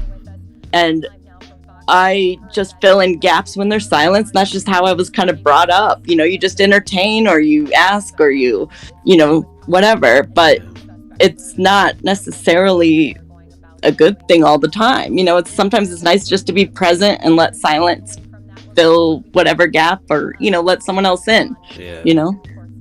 I'm also like, consider myself really fortunate to kind of have a broad thing of a wide variety of interests. I can kind of rap with a lot of people.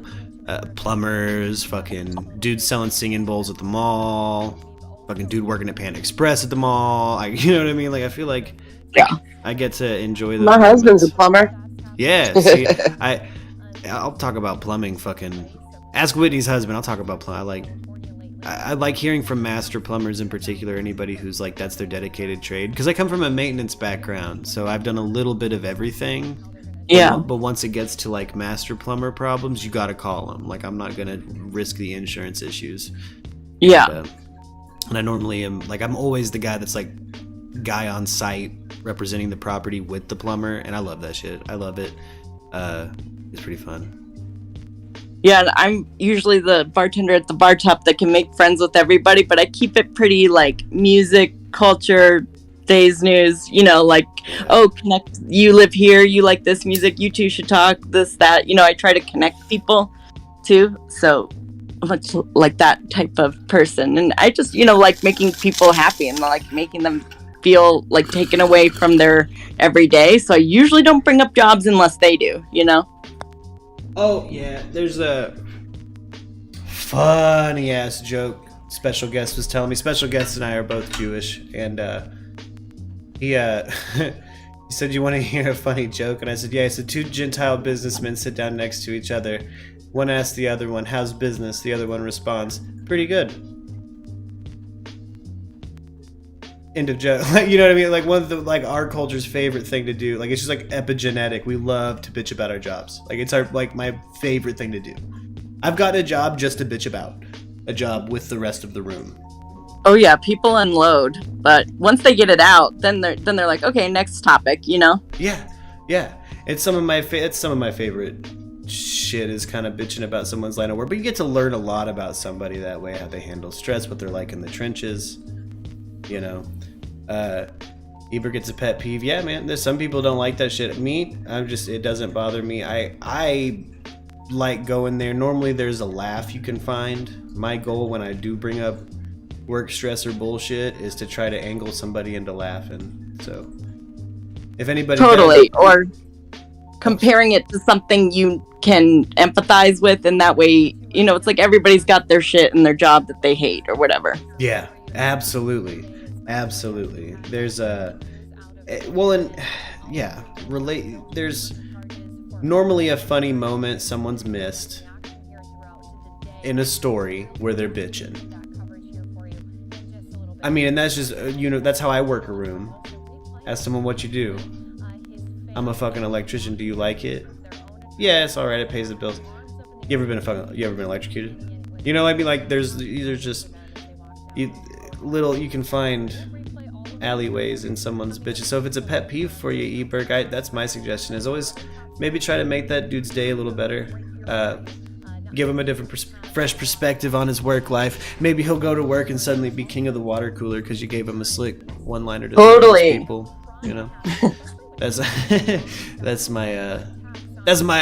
I like to handle that kind of shit. Like, but I've also been in a room full of people like that's all they do is bitch about their job, and that's fine. Yeah. Like that. I was at the time jobless. I was like fresh off of music, so I went and got a job. I think that's when I started working at.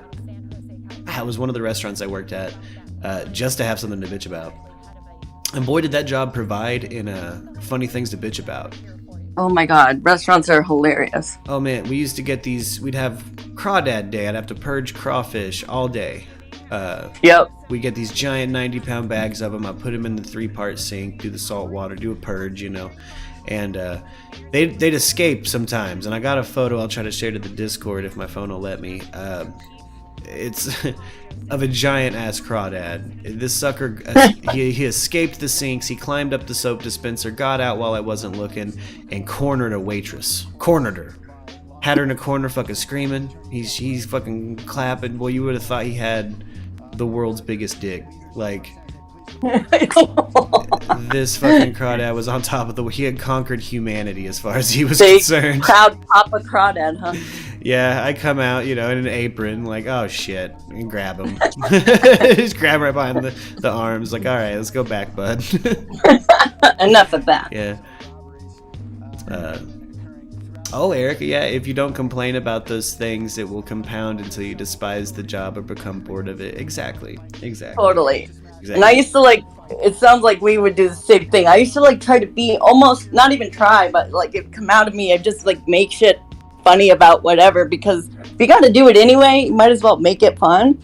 Yeah. And one of the managers I worked for, his name was Chine, and so then we became the Chi unit in the bar, and we all just had our gangster shit, and it was funny. Yeah. Everything got themed, hip hop, and it was hilarious. Yeah, exactly. There's I don't know. Yeah, I've been in hospitality too, man. Working that night audit kind of taught me That was the closest I've probably had to like a straight up bartender job. Like, I'm not even serving alcohol, but people are coming in drunk as fuck. It's past last call, so I'm dealing with some 3 a.m., 4 a.m., some real diamonds. You know what I'm saying? Oh yeah, I used to get home at like 4 or 5 a.m. Yeah, taking a cab. Yep, and you know, God love all of you who get a little liquored up and chatted up with your night auditor. I'm sure there's been some night auditors at some hotels that have been cunty or, you know, assholes to you. I hope I haven't given you that experience if I've been your nighttime night auditor person. Yeah, we never had those. We would at this one bar, we would just lock the doors and play wiffle ball for a while. There you go. Take some shots and play wiffle ball with a bunch of glass bottles on shelves. What could go wrong? Yeah, and I did hotel work for Hilton in like a pretty corporate environment. There's always corporate people coming for extended stays. So they go drink at night, come back, chat it up, or we'd have like a little wine social thing at the little dining area. Pretty nice hotel. And like yeah, really, there's still people I keep up with in email. You know what I'm saying? Yep. Those tastings are, you know, pretty bougie and fun, you know, and you get to take half bottles home sometimes of really crazy shit. You know, and it's nerdy, and you learn a lot about, you know, history and. I am always surprised at some of the stuff that wealthy people leave behind in hotels. You know. I bet. Priority, like, 1 is like housekeeping, right? So you find some cool swag in a hotel room, housekeeping gets it, whatever's left over, baby. And boy, I've had at one point when iPhone dropped the headphone jack and moved to the dongle. I do music's really important to me, and not having that headphone jack drove me nuts, so I just blew through dongles. But at one point, because of that hotel, I had like 18 dongles. Like, I was just dripping in fucking converters for the fucking headphone jack. You gotta admit, just the term for dongle is so good.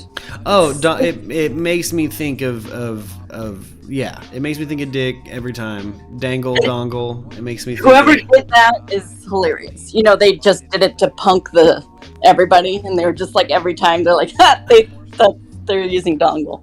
Well, and I know it's like an established term, but I got a feeling the design guy made that design for that oddly floppy, tiny, phallic kind of headphone jack and was like, all right, we're going to call this the iDongle. It's like, oh, no, bruh. Bruh. We're going to say it without cracking a smile, and then they're just going to have to use it forever. Yeah, you have people out here all serious with their black turtlenecks talking about, do you have an extra iDongle? Right. Like, looking like some Steve Jobs, dude. The best punk ever. Whoever did that. It's a long game. Yeah. Eberg, I can clear this up pretty quick. Complain to your friends about your job. The fuck? Do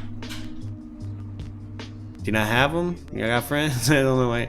It's like it felt like we walked into a conversation with somebody who cannot fathom friends. I don't know. Yeah, you complain to your friends or your family.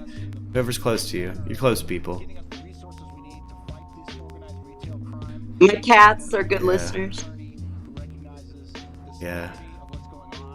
Like, yeah, cats, your pets. Yeah. Complaining is important. You want to get that shit out. There's also apps now that are just kind of like, you can just ask it to the universe questions that you're scared to ask, or there's apps that you can just like bitch and like kind of that like venting whatever, and there's always someone there to kind of just like, there's bots they have that, you know, kind of give you good things to think about based on keywords, or they have people that come in and just volunteer and are someone to talk to. I use the Vent and Scream channel on our Discord. Yeah. Yeah, well, it's like that, but there's actually apps for that if people are interested. Yeah. Too, saying like it's out there. If you really don't have someone to vent to, you should. So even if it's an app, it's getting it out is healthy. Journaling is healthy too. I do that. Yeah. There's the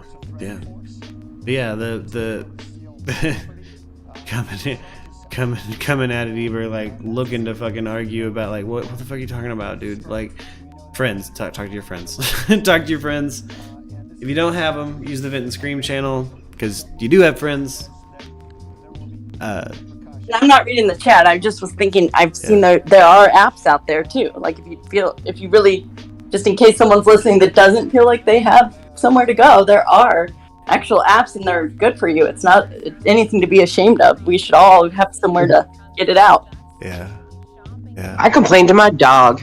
I'm like, dog, listen to my problems, and she's like, okay. Right. No, as long as you're petting, go. A Jewish dude, so I get with my homeboy's special guest, and we, Oh, you know how to kvetch. We bitch, yeah, we bitch. Like it's like we're good at it. We bitch about politics, bitch about fucking music, we'll bitch, dude. Bitch about modern shit because we're old now. Oy vey. You know, talk about like it's important.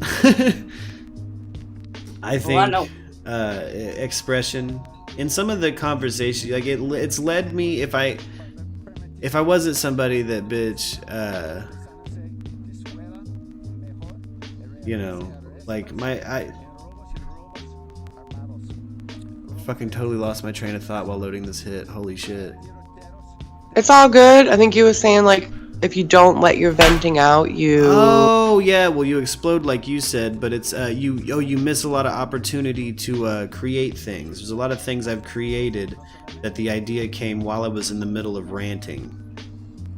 Does that make sense? Like trains of thought you might not have actually expressed, or you might not have actually, you wouldn't have manifested if you hadn't have gone on the fucking rant about Chris Nolan. You know what I'm saying? Like, there's times where I've had some pretty serious good ideas come out of just bitching about my current situation. That's how anger is supposed to work, or frustration. Like, that's how we evolve. That's what humans do. Like, once you realize that you don't like something is working this way, that's when you invent some new way. You don't know that you need to fix something until you need to fix it. Yeah. It's been especially with Zimmy. What the fuck are you talking about, Ebert? What is going on? I have no clue. Dude feels like he's taking it seems like he's taking a bunch of ketamine or something. I don't know.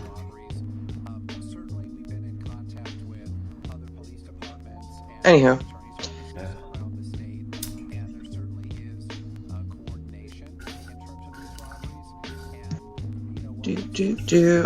Queen Luxie's working hard. She's just like, I just got back to you. She's so sweet. She is. She's working really hard today. She's been crushing it this week. I think she had some Black Friday shit show up, and they're like, do this. She's like, what the fuck are you talking about? Black Friday? Ew.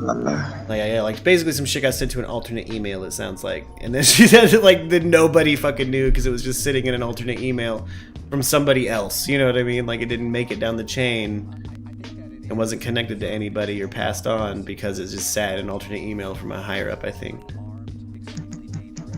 Which is crazy. That's the yeah. Tonight is, traditionally one of the busiest nights in America at bars. Oh, just yeah. FYI. Oh, it's gonna be. It's already sounding crazy outside of the outside of Studio Lux right now. It sounds fucking like people are already, becoming just little HPV spreading bad decision machines. Right. Just becoming better that than COVID, I would say. Frankly, I don't know actually which is better. But I do know that I get anxiety just from how many years I've been working in that business. Right around this time of year, I don't get oh yay, family, friends. I get oh my god, everybody comes back from college tonight. Man the doors and bar the windows. There's you gotta bat down the hatches, baby. You gotta fucking strap up and be ready for that kind of shit. Totally. I'd be in there by 2 hours before the ships even started, just get backups of everything. Prepping. There's it's also a heavy travel time. Like, that's why I kind of didn't think any riots would pop off with all these. That's why I thought maybe they were rushing some stuff or dragging stuff out to specifically do it for this holiday season. Well, it's still COVID though, because like at least in Denver, they just yesterday announced a mask mandate again starting today. Yeah. For indoors. So that's like a very rush job, urgent, like red flag that, hey y'all, we're not out of this, you know? Arizona's fucking attorney general has filed a lawsuit, I think, against the federal government. They're fighting these mandates really hard. Yeah. And they're also doing the recount. Yeah, we know about you. It's getting wild out here, but like trend setting, but not in the best way, I would say, Mark. these mandates, you can't. I don't think a federally sweeping mandate should work like that. You can't. No. You can't do the same thing for New Yorkers you do for the Fremen of fucking planet Arrakis. Like, we're out here in the desert. Like, it's if you mandate too hard, suddenly there's no ground beef. Like, but I feel like a lot of it you guys are doing just to like get other people riled up. Not you specifically, obviously, but your state, you know, gets other Republican states or, you know, side of the fence riled up just so that they start doing the same, you know. Oh yeah, recounts and shit or whatever. Oh and yeah, it's like, no, stop. Yeah, they want to push for, you know, party control in that regard, and it's an interesting state to be in because we're in the middle of the desert. Like, it heavily relies on import here. Yeah, and there's even innovation within the infrastructure that is specifically for having to survive the desert, like recycling water from AC condensers back into the fucking city water. Yeah. Shit like that. Like, there's some stuff that happens out here that there's just little tiny things. Like, man, oh yeah, should we there's mandate? Yes, but they should let the state mandate. Yeah. And there's going to be those pockets of people who are always doing, you know, the good work no matter where they are, you know, keeping their head down and just trying to innovate with what they got. And I think that's cool. It's just when, like, you can tell when some things are just like a showpiece for the party and aren't like real. Yeah. There's you know, I'm in like the liberal spot in Arizona. You know, I'm in like one of the liberal spots in Arizona. So like on the street, you see a mix of everything, but like the amount of seriousness taken toward the mask mandate's pretty fucking low unless you're getting on the train. Like, no one's wearing shit. Everyone's still getting together. Arizona's known for its crazy fucking pool parties, so I think crazy pool parties were still happening in the summer. Like, you gotta kind of let the Fremen police themselves. There's a futility I see to some of the federal regulations that really what it ends up in is damage to the fucking city itself, businesses closing, things like that, because they're enforcing mandates that the street's not. Debate, but we're kind of on the tail end, you know, and so for Denver like, we're talking maybe more shutdowns. Right, and our mayor yesterday just said the reason we're going back into mask mandate in Denver proper, not the whole state. I mean, we've done some statewide things, but nothing, you know, this sweeping thing like you're saying. We just, our mayor was like, well, the suburbs are getting so bad again, like there's not enough hospital workers and the hospitals are filling up. And so now Denver has to take the brunt of it since we're kind of like the trendsetter of the state, you know? Yeah. And we're the hub too, where all the, you know, people go in and out of commerce, all that. So like we were kind of in the clearing. It sounded for a while our rates were going down so much, but our mayor just basically blamed the rest of the state for being Wild West. And now Denver, just yesterday was announced we had to go back into mask mandate starting today, that's kind of crazy. Yeah. But it makes sense to me if we don't have enough hospital workers and the hospitals are already full, we kind of shot ourselves in the foot there. Yeah, there's you know, I'm in a metropolitan area and a desert area that relies on fucking import of like everything essential, like water, shit like that, and it gets really confusing when you've seen how this city works and you see how the mandates are set up for a place that's metropolitan, but maybe somewhere like New York, and it's like that will work there. That will not work here. No one will do it. It'll cause places to close down if people do enforce it. and then you have, you know, and it's not even a party thing at that point. It's like a desert power. Like there's you're fucking with how they run shit here. Agreed. I can't even. I mean, I was working for the Restaurant Association before the pandemic. I know. I'm like enduring it. I was the only one they kept on my team through most of the pandemic, and I was just like a utility player. I was basically updating the closures list and the fucking. Believe me, I know. Yeah. It's, we had meetings with the governor and mayor once a week as the Restaurant Association because we lobby for the restaurants. So across the state, you know, it does feel, you know, if there is a political side to this situation, it feels like our current administration would rather, you know, shame the unemployed and not cut any more checks to make it easy for the people that have fucking found themselves unemployed. It feels like genuinely the administration's response once Biden came in was, why are you guys still not working? You're so lazy. And it's like, bitch, we can't. And it wasn't over. Yeah, it's like, bitch, we can't work. Like, what are you fucking talking about? You gotta roll out stimulus checks and shit because your populace is fucking dying. Like, or scared or mandated not to leave. Yeah, like again, like I've seen people pop in and like I've encountered a few different like anti-vaxxers who are anti-vaxxers for the sake of anti-vaxxing, and me, I can't get the vaccine yet because of a disease I have. And you know, so seeing other people like bitch about medical segregation, like you don't fucking know. You don't fucking know medical. Like I'll tell you about medical fucking segregation. Like I can't do shit because I don't have that vaccine, and I can't get it yet because the doctors say it fucked me up. Like it's fucking crazy. Like there's like a paradox you enter to where it's like you're like now we have an administration expecting you to act a way, but we still have an over mandated fucking pandemic situation, in my opinion. Well, and it's a long tail. I just don't think people realize that there was going to be this. Of course, there was going to be this. I mean, things don't change overnight for anything, mandates or not. You exactly. know, there's a long tail of everything like that. Even that law of 100, you know, true fans on, you know, say this creator economy and all that it's in a positive way there, but it can be very negative in things like this where there's just going to be these lingering things that if we don't, you know, snuff it out totally or almost totally, then it's just going to linger for a long time, not in a good way, you know. Well, if you want to treat it like polio, treat it like polio, but give us an end game to participate in. Don't keep band-aiding it and then shaming us for the way we're and you have to fund it then. You know, you have to fund it or give stimulus or whatever. You can't just let people wither and die on the vine either. Harry Anthony says she needs full-time access to Estes and to pet your cats. Yeah. Okay. Yeah. She's vaxxed and boosted. I wear a mask, and since I paid $40 for it, we'll wear it to the grave. Damn straight. I wear a mask every time I go out.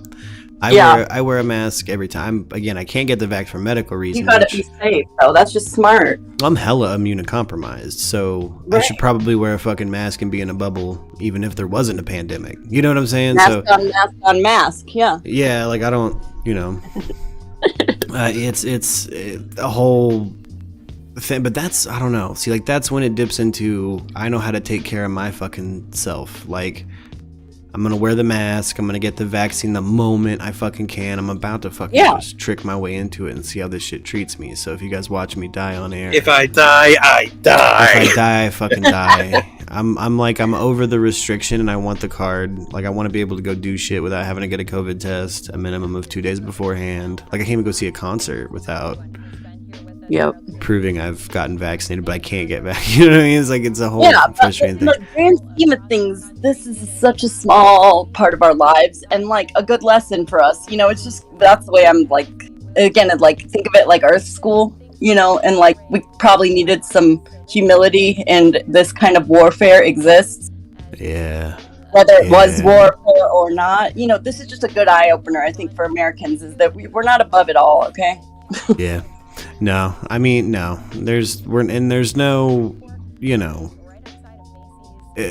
crystal ass cure for this. Like, there's no like you can't go dig it up. You can't go find a root that you can suck on that's gonna fucking fix it.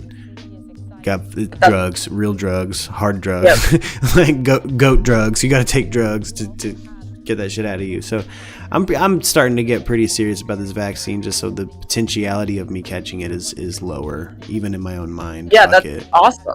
That's responsible. Yeah, like I don't care if by hook or by crook at this point. Like I'm gonna try to get something. I don't juice me with something. They're like, oh shit, we just gave you fucking a whole bunch of laxative. Like, ah shit. Yikes. It's about to be a very interesting couple of stream days. Or acid. Or acid. I'd take that. I'd do it. I'd be like, yeah, fuck It'd it. probably be easier on them than laxatives at this point. Damn straight it would. My body would take that like the spice melange. Oh, we're doing this again. Okay. Yeah. Welcome back, baby. It makes for better entertainment too, I think. Yeah. Because not to confirm or deny, but before I moved out to Arizona, I, definitely didn't do acid a few times with special guests.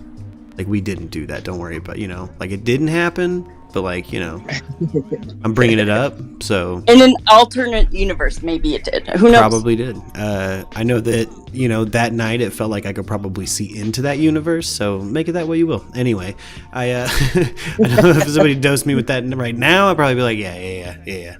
Okay, I know what we're doing. Where's an old kung fu movie? And a place to sit and laugh. I need one of the Carradine brothers. Stat! I need a Carradine brother now. Now. Someone puts on Lizzie fucking McGuire. What's happening? It was always the old Muppet movies for us. Oh fuck. That's a time. That's almost dude, I challenge you to not watch Muppet Treasure Island and go through the entire gambit of human emotions. It does make you experience everything. That's true. There's no way, dude. That might be the most. If you don't love the rough rascal that is fucking, oh my god, Tim Curry. Thank goodness it came back. There he is. If you don't love the rough rascal that is Tim Curry and Muppets fucking Treasure Island, we are not of the same kind. Oh, we cannot be friends. I wouldn't say that. But we're definitely not of the same kind. Oh, the beginning of that one. The beginning of that. It's classic. You're right. It's so good. It does make you feel every human emotion. The Muppets are good about that, though. They'll make you sad. And there wasn't a movie as good as that until the one came out with the fake Kermit pretty recent with Ricky Gervais and fake Kermit. Oh, yeah. That one was surprisingly good. Like, I got it for my kids, and I was like, damn, this is actually pretty good. They kind of got the writing style. Like, they kind of got Jim Henson's sensibilities. I think Tina Fey was involved in shit in that one, dude. Yeah, she was in it. She was she was in it. Ricky Gervais was in it. Fucking yeah. There was a couple other people too. Christoph Waltz is in it, bro. Yeah. Bitch, dude. Yo, you. Birdman.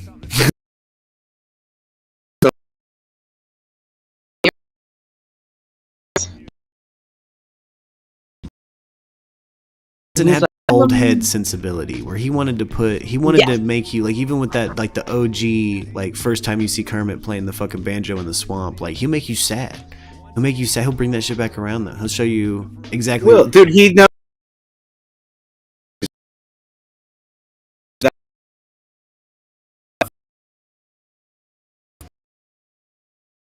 Attribute of emotion.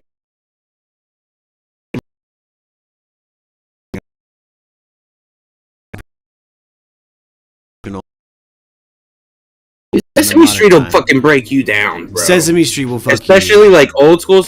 See this kid? He doesn't have anything. Doesn't make you sad. We should try. You know what I mean? Like they will straight up like bring your kid to a level of uncomfortable that no children's show will today. It's good. It's a good thing. Your kid should be thinking about in that manner. Builds brought to the fucking table. You know what I'm saying? Rogers, Mr. of stomach cancer, the top 5 worst ways to go, up there with being death by fire. It gotta be the nicest. From everything I've heard or read, he was the nicest fucking human on planet Earth. Yes, I guarantee you, while he was alive, he was the nicest human being on Earth, and he fucking died of stomach cancer. That's how you know fate is a cruel bitch. Was military tatted up. Maybe that's why he was so nice. Maybe there was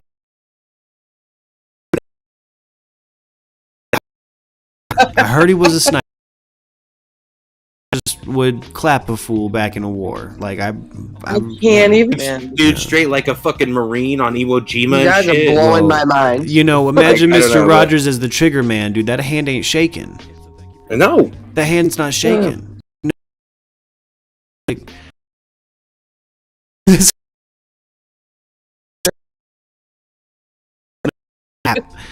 you know. But I gotta double check. You guys like Fraggle Rock? Rock was okay. Oh, Fraggle Rock, yeah. My older sister was big into Fraggle Rock, but I never got super into it. Damn. Boy, let me tell you right now, you have to get the black box. You gotta have like a kind of like a dad like mine get you that illegal black box cable. Get that scramble HBO. Can't do more. No, not anymore. I miss days. Hey, come on now. You can't do that no more. That way you can just get the black box. Paid me $50 and I say it was on. Hook you up.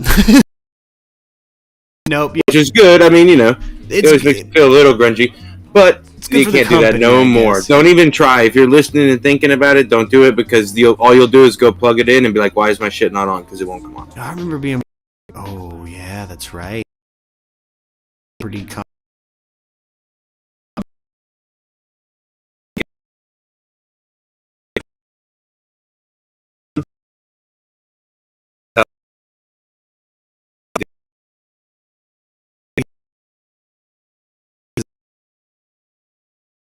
Fruity ass salesman, and he was bad at sales. Number one, I don't know how he made it so high up in Cox, but he had it set up where I would put a fucking cable box in every apartment that I turned that was ready for someone new to move in, and all they had to do was call a fucking number. Like, as fuck. I was like, all right, cool.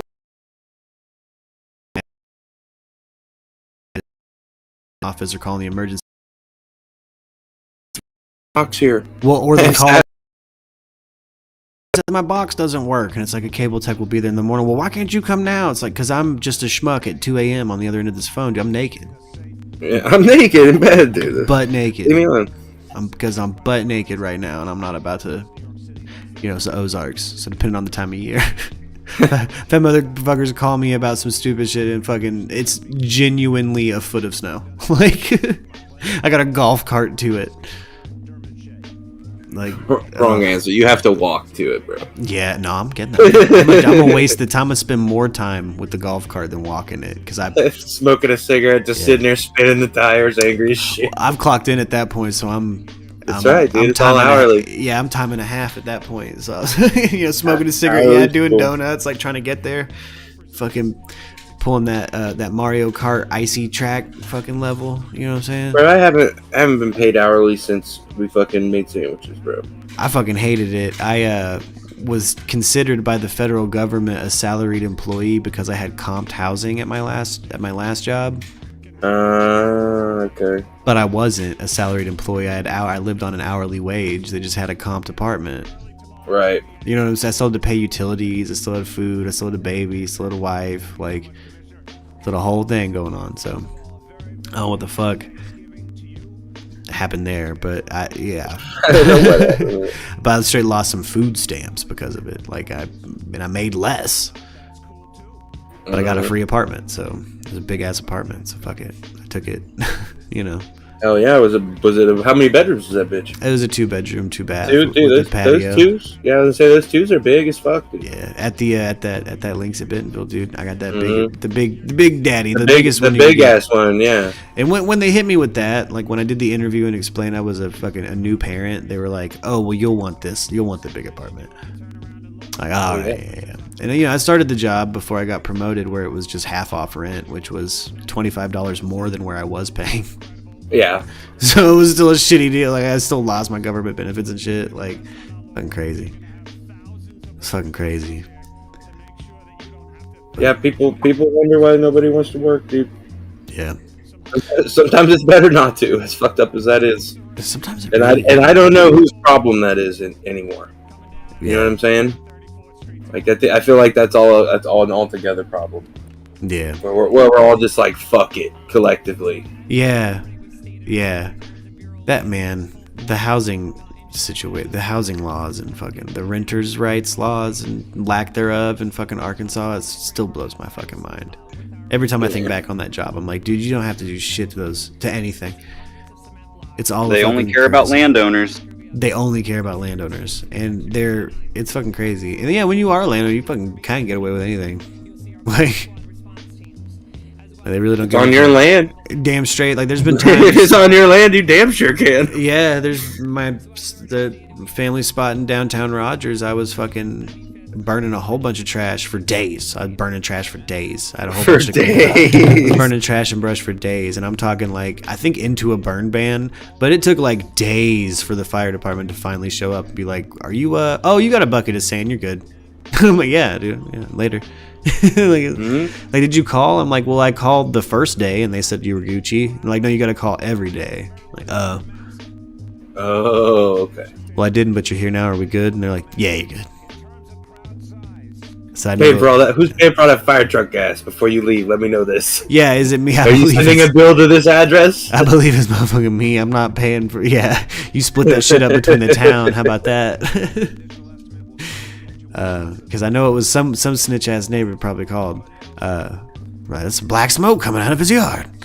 Like, thank you for looking out, but bitch, back there burning cables for copper. Bitch, we're on day 8 of burning this trash, and it's not ending kind of like Hanukkah fuel. So I'm probably gonna go for 13 days. Gotta do what you gotta do, dude. I've had, I mean, seriously, like fires and brush and old tree and shit burning off of that property that it took me, like, you go to sleep, wake up, it's still smoldering, rebuild it, go to sleep, wake up, it's small, you know, you just keep oh yeah, I know all about that. Burning and burning and burning and burning. From leaves, you can like go out there and it's dead, and with enough leaves and breath, you can have a fire again. Yeah, it was hella therapeutic turning what was a junkyard into a lawn.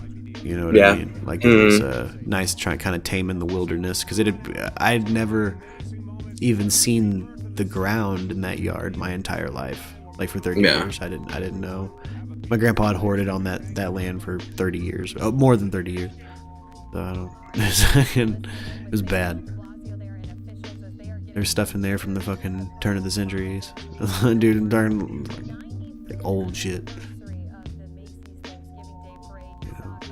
This is from 07. Oh, 2007, Grandpa. No, 1907. It's just old just for being there. Oh. Old. I'm valuable is what I meant to say there. Yeah. Valuable just for being there. Alley Cat, you got that much family there right now? Or that's just a grandparent count? Grandparents are... I'm down to just one. And I still like I was gonna say I have like a step grandmother. Yeah. Like my grandfather's wife after my dad's mother. Yeah. Is the only grandparent that's still kicking.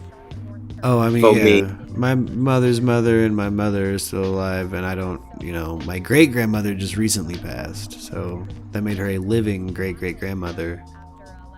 And they'll just stay on that deathbed for years, fucking decades, dude. Like, yeah, quit Grandpa Joe and me, dude. You ain't fucking dead. Yeah, you ain't fucking dead, dude. You ain't fucking dying. If I came in with a golden ticket to the fucking chocolate factory, you'd be bouncing around. I know it. I know it. But, holy shit, look at this holiday traffic, dude. Yeah, we're gonna probably hit another COVID fucking boom and fucking close down again. Look at this shit.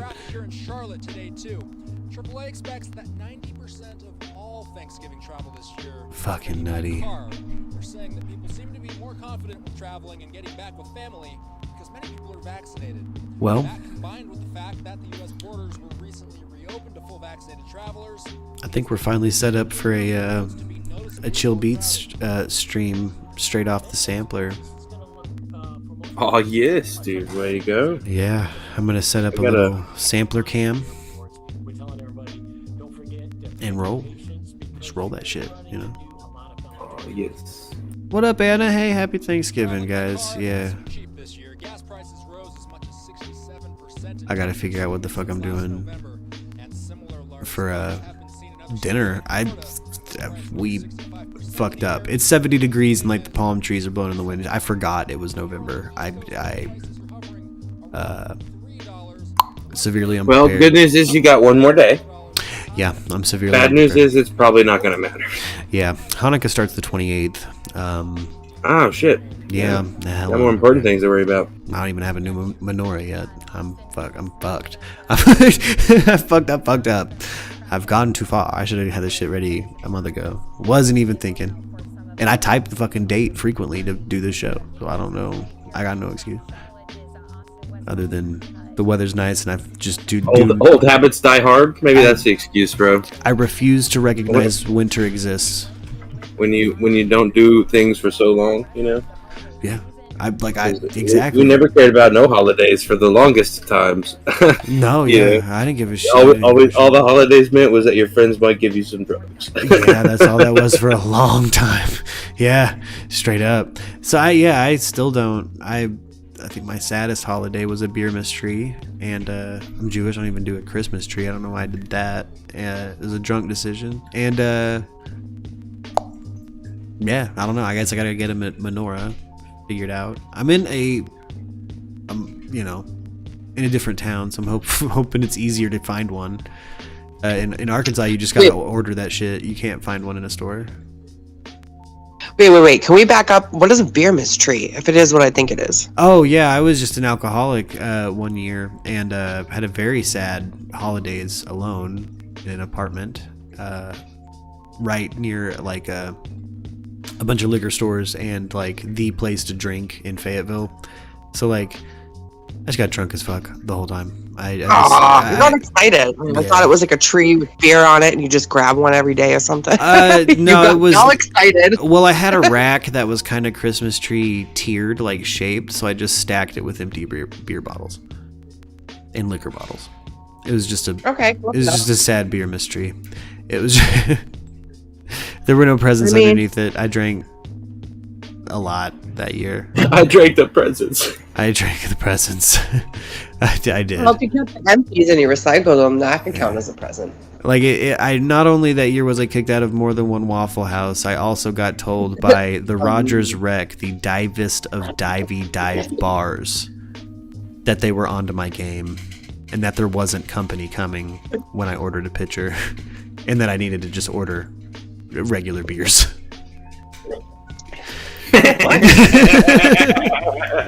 Dude, I love that bar, and that is so classy. They told you that and didn't tell you to leave. Like, Exactly. That is such dive class, bro.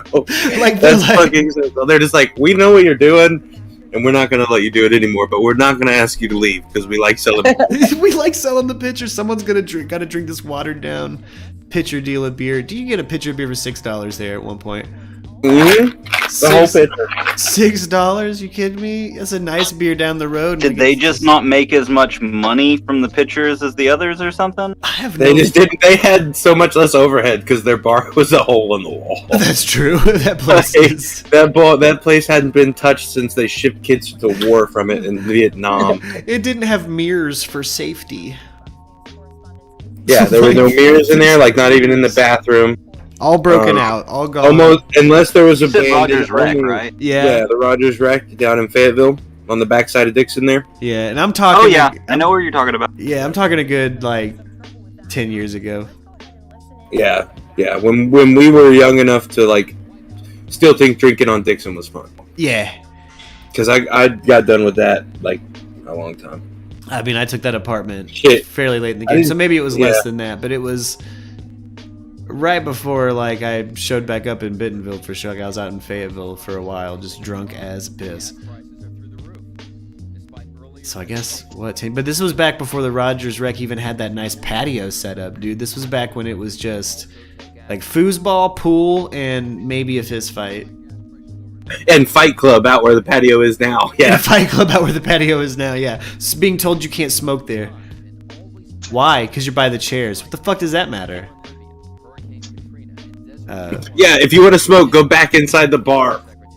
One time I watched the most thrilling shit happen. A dude just walked behind the bar, and this bartender who had been motionless since I got there, other than taking drink orders, just like sprung to life and roached this fool out of there like it was an episode of Fresh Prince. Like, just straight up Uncle Phil'd him out the fucking door. Just like, bam, gone. Get the fuck out. Like, oh shit. I love this fucking bar. Yeah, dude, that was the place, bro. That was the only place I would actually buy alcohol on Dixon. Yeah. I would go to this little. I was bad off there for a minute, dude, because so I had got clean off of fucking pills functionally, but dude, the alcohol had just became a whole. The alcohol is how you got off the pills. That really is what it. I mean. It filled a hole, and I didn't realize I was doing that. You know what I mean? Self-medication, bro. You do it because you're like, I'm done with these pills, and you're like, even subconsciously, without even asking yourself, you're like, to help me forget about these pills. Being so drunk, I don't think about it. Well, it started as like a social thing. Like I was living kind of a kitchen life, and there's drinks when you close a kitchen sometimes. And then it just kind of devolved into like, all right, we're going to last call at this place after we close the kitchen. You come in, like, well, fuck yeah.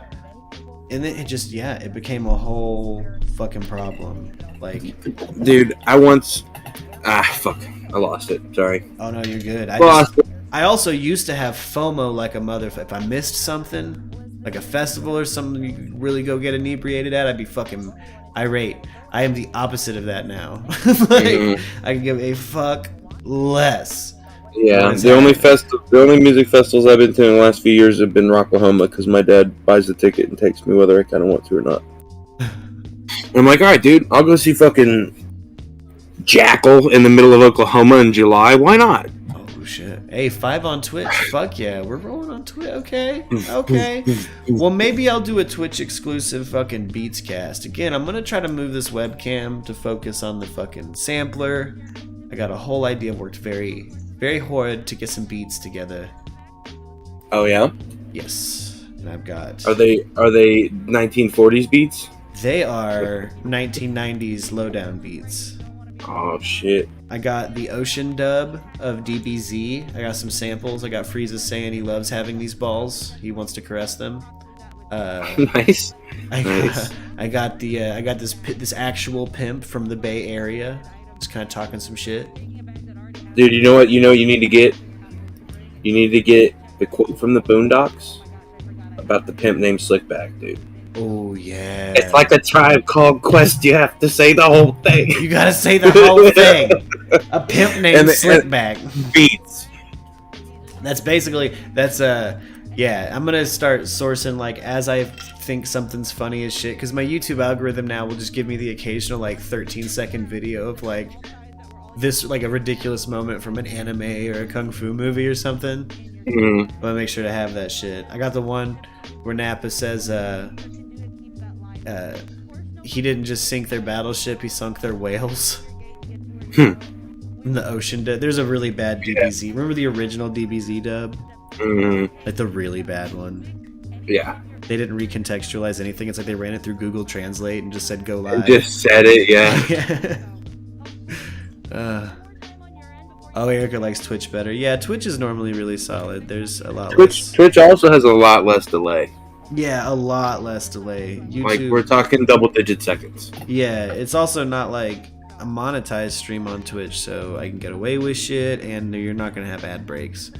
So there's not gonna be any lag from ad breaks. So tune in on both, bro. Yeah, do both. You got more than one screen. You got a TV and a phone. What's up? You get them paid on Twitch. There's no ad breaks. Pretty sure, unless he says so. Yeah. Like you have to physically click hit ad, or it just they take one in the face as they come in, and then they're good. Yeah. Which I think you have to do on YouTube anyway. So. Yeah. Eric out there fucking riding. One more person come join. We need 3. Hell yeah. If it counted my own personal, I would. I don't have any Twitch alts yet. I was going to just so I could fucking reach affiliate quicker, but I got other stuff going on. Yeah, I was gonna say you're fucking. I wouldn't worry about Twitch too hard unless you want to. I mean, I think you already did kill the Sunday lo-fi days, though, right? On there, where you would like chilling all day on one viewer, like that is butchering your hours you need. Yeah. At 3. Exactly. Like it became, yeah. Like I have to change it. I have to change it. At least you get affiliate. It's just like, you know, once you hit that little baby step where you get 3 for however long. Yep. You're in there like swimwear. Yeah, if you go back under, it's okay. Because I have multiple times.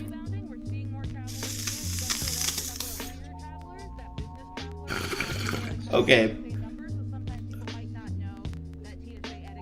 Also scheming. Let's say I I got some ideas. You got some ideas, huh? I got some ideas, and I want to do them tonight to test them out. Again, it's been incredibly difficult to get. I'm probably gonna just say yes. By the way, if you're thinking what I'm thinking, it's yes. Yeah, I'm gonna try to don't use the same router modem. Like, try to use as many different IP sources as you can. Oh yeah. Oh no, I don't think it's that. But I'm going to try to. Yeah. Are you going to stream tomorrow, Merc? I don't know. I think so. I don't know. I really don't know. I forgot it was Thanksgiving. I forgot it's the holidays. I forgot it's November. So, yes. The only thing I have on my docket is I've got like the only thing on my like to-do list is a Summer Wells episode and then a Skinwalker Ranch episode. So, really, whenever you guys are free, we'll roll on those for sure. But I figure after Thanksgiving is probably when you want to do that. So, I'll imagine Monday. But yeah, I'm gonna lo-fi lounge this. I think I definitely will lo-fi lounge tomorrow for sure. I kind of want to maybe put the Macy's Day Parade up if I'm up long enough, but up early enough. I'm trying to get up a little earlier again. Allie said Monday for summer. Okay, cool. Then we'll do a Summer Wells update on a Monday. And then you guys can just kind of like strap in and ride with me while I work on beats and shit and work on yeah. I'm gonna check out this new Hearts of Iron DLC, boy. Oh fuck yes, that's right. And yeah, let's see where it goes. I felt kind of blah lately. I've been kind of sick, but we got some. There's a dog straight howling locked in someone's apartment right now. They only make apartments in this building so big, and I know that's got to be a big ass dog. Why guys? Why do that? How lonely you is. Fucking strange decisions to me. Alright. Well, turn these beats up a little bit. Let's kick on out for the evening. Let's get the lo-fi lounge going. Let me get my setup built for it. And we'll roll that shit live.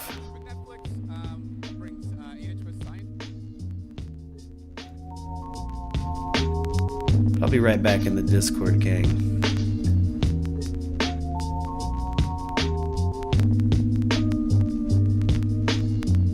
And everybody out there watching, thank you for tuning in. Be sure to like, share, and subscribe. We got exclusive deals for BARKBOX and Atlas VPN down in the description on YouTube. I love you guys to death.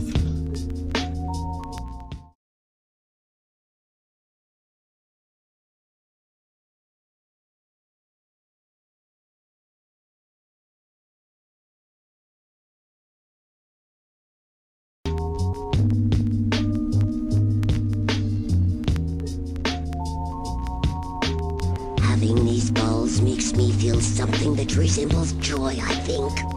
I want to caress them.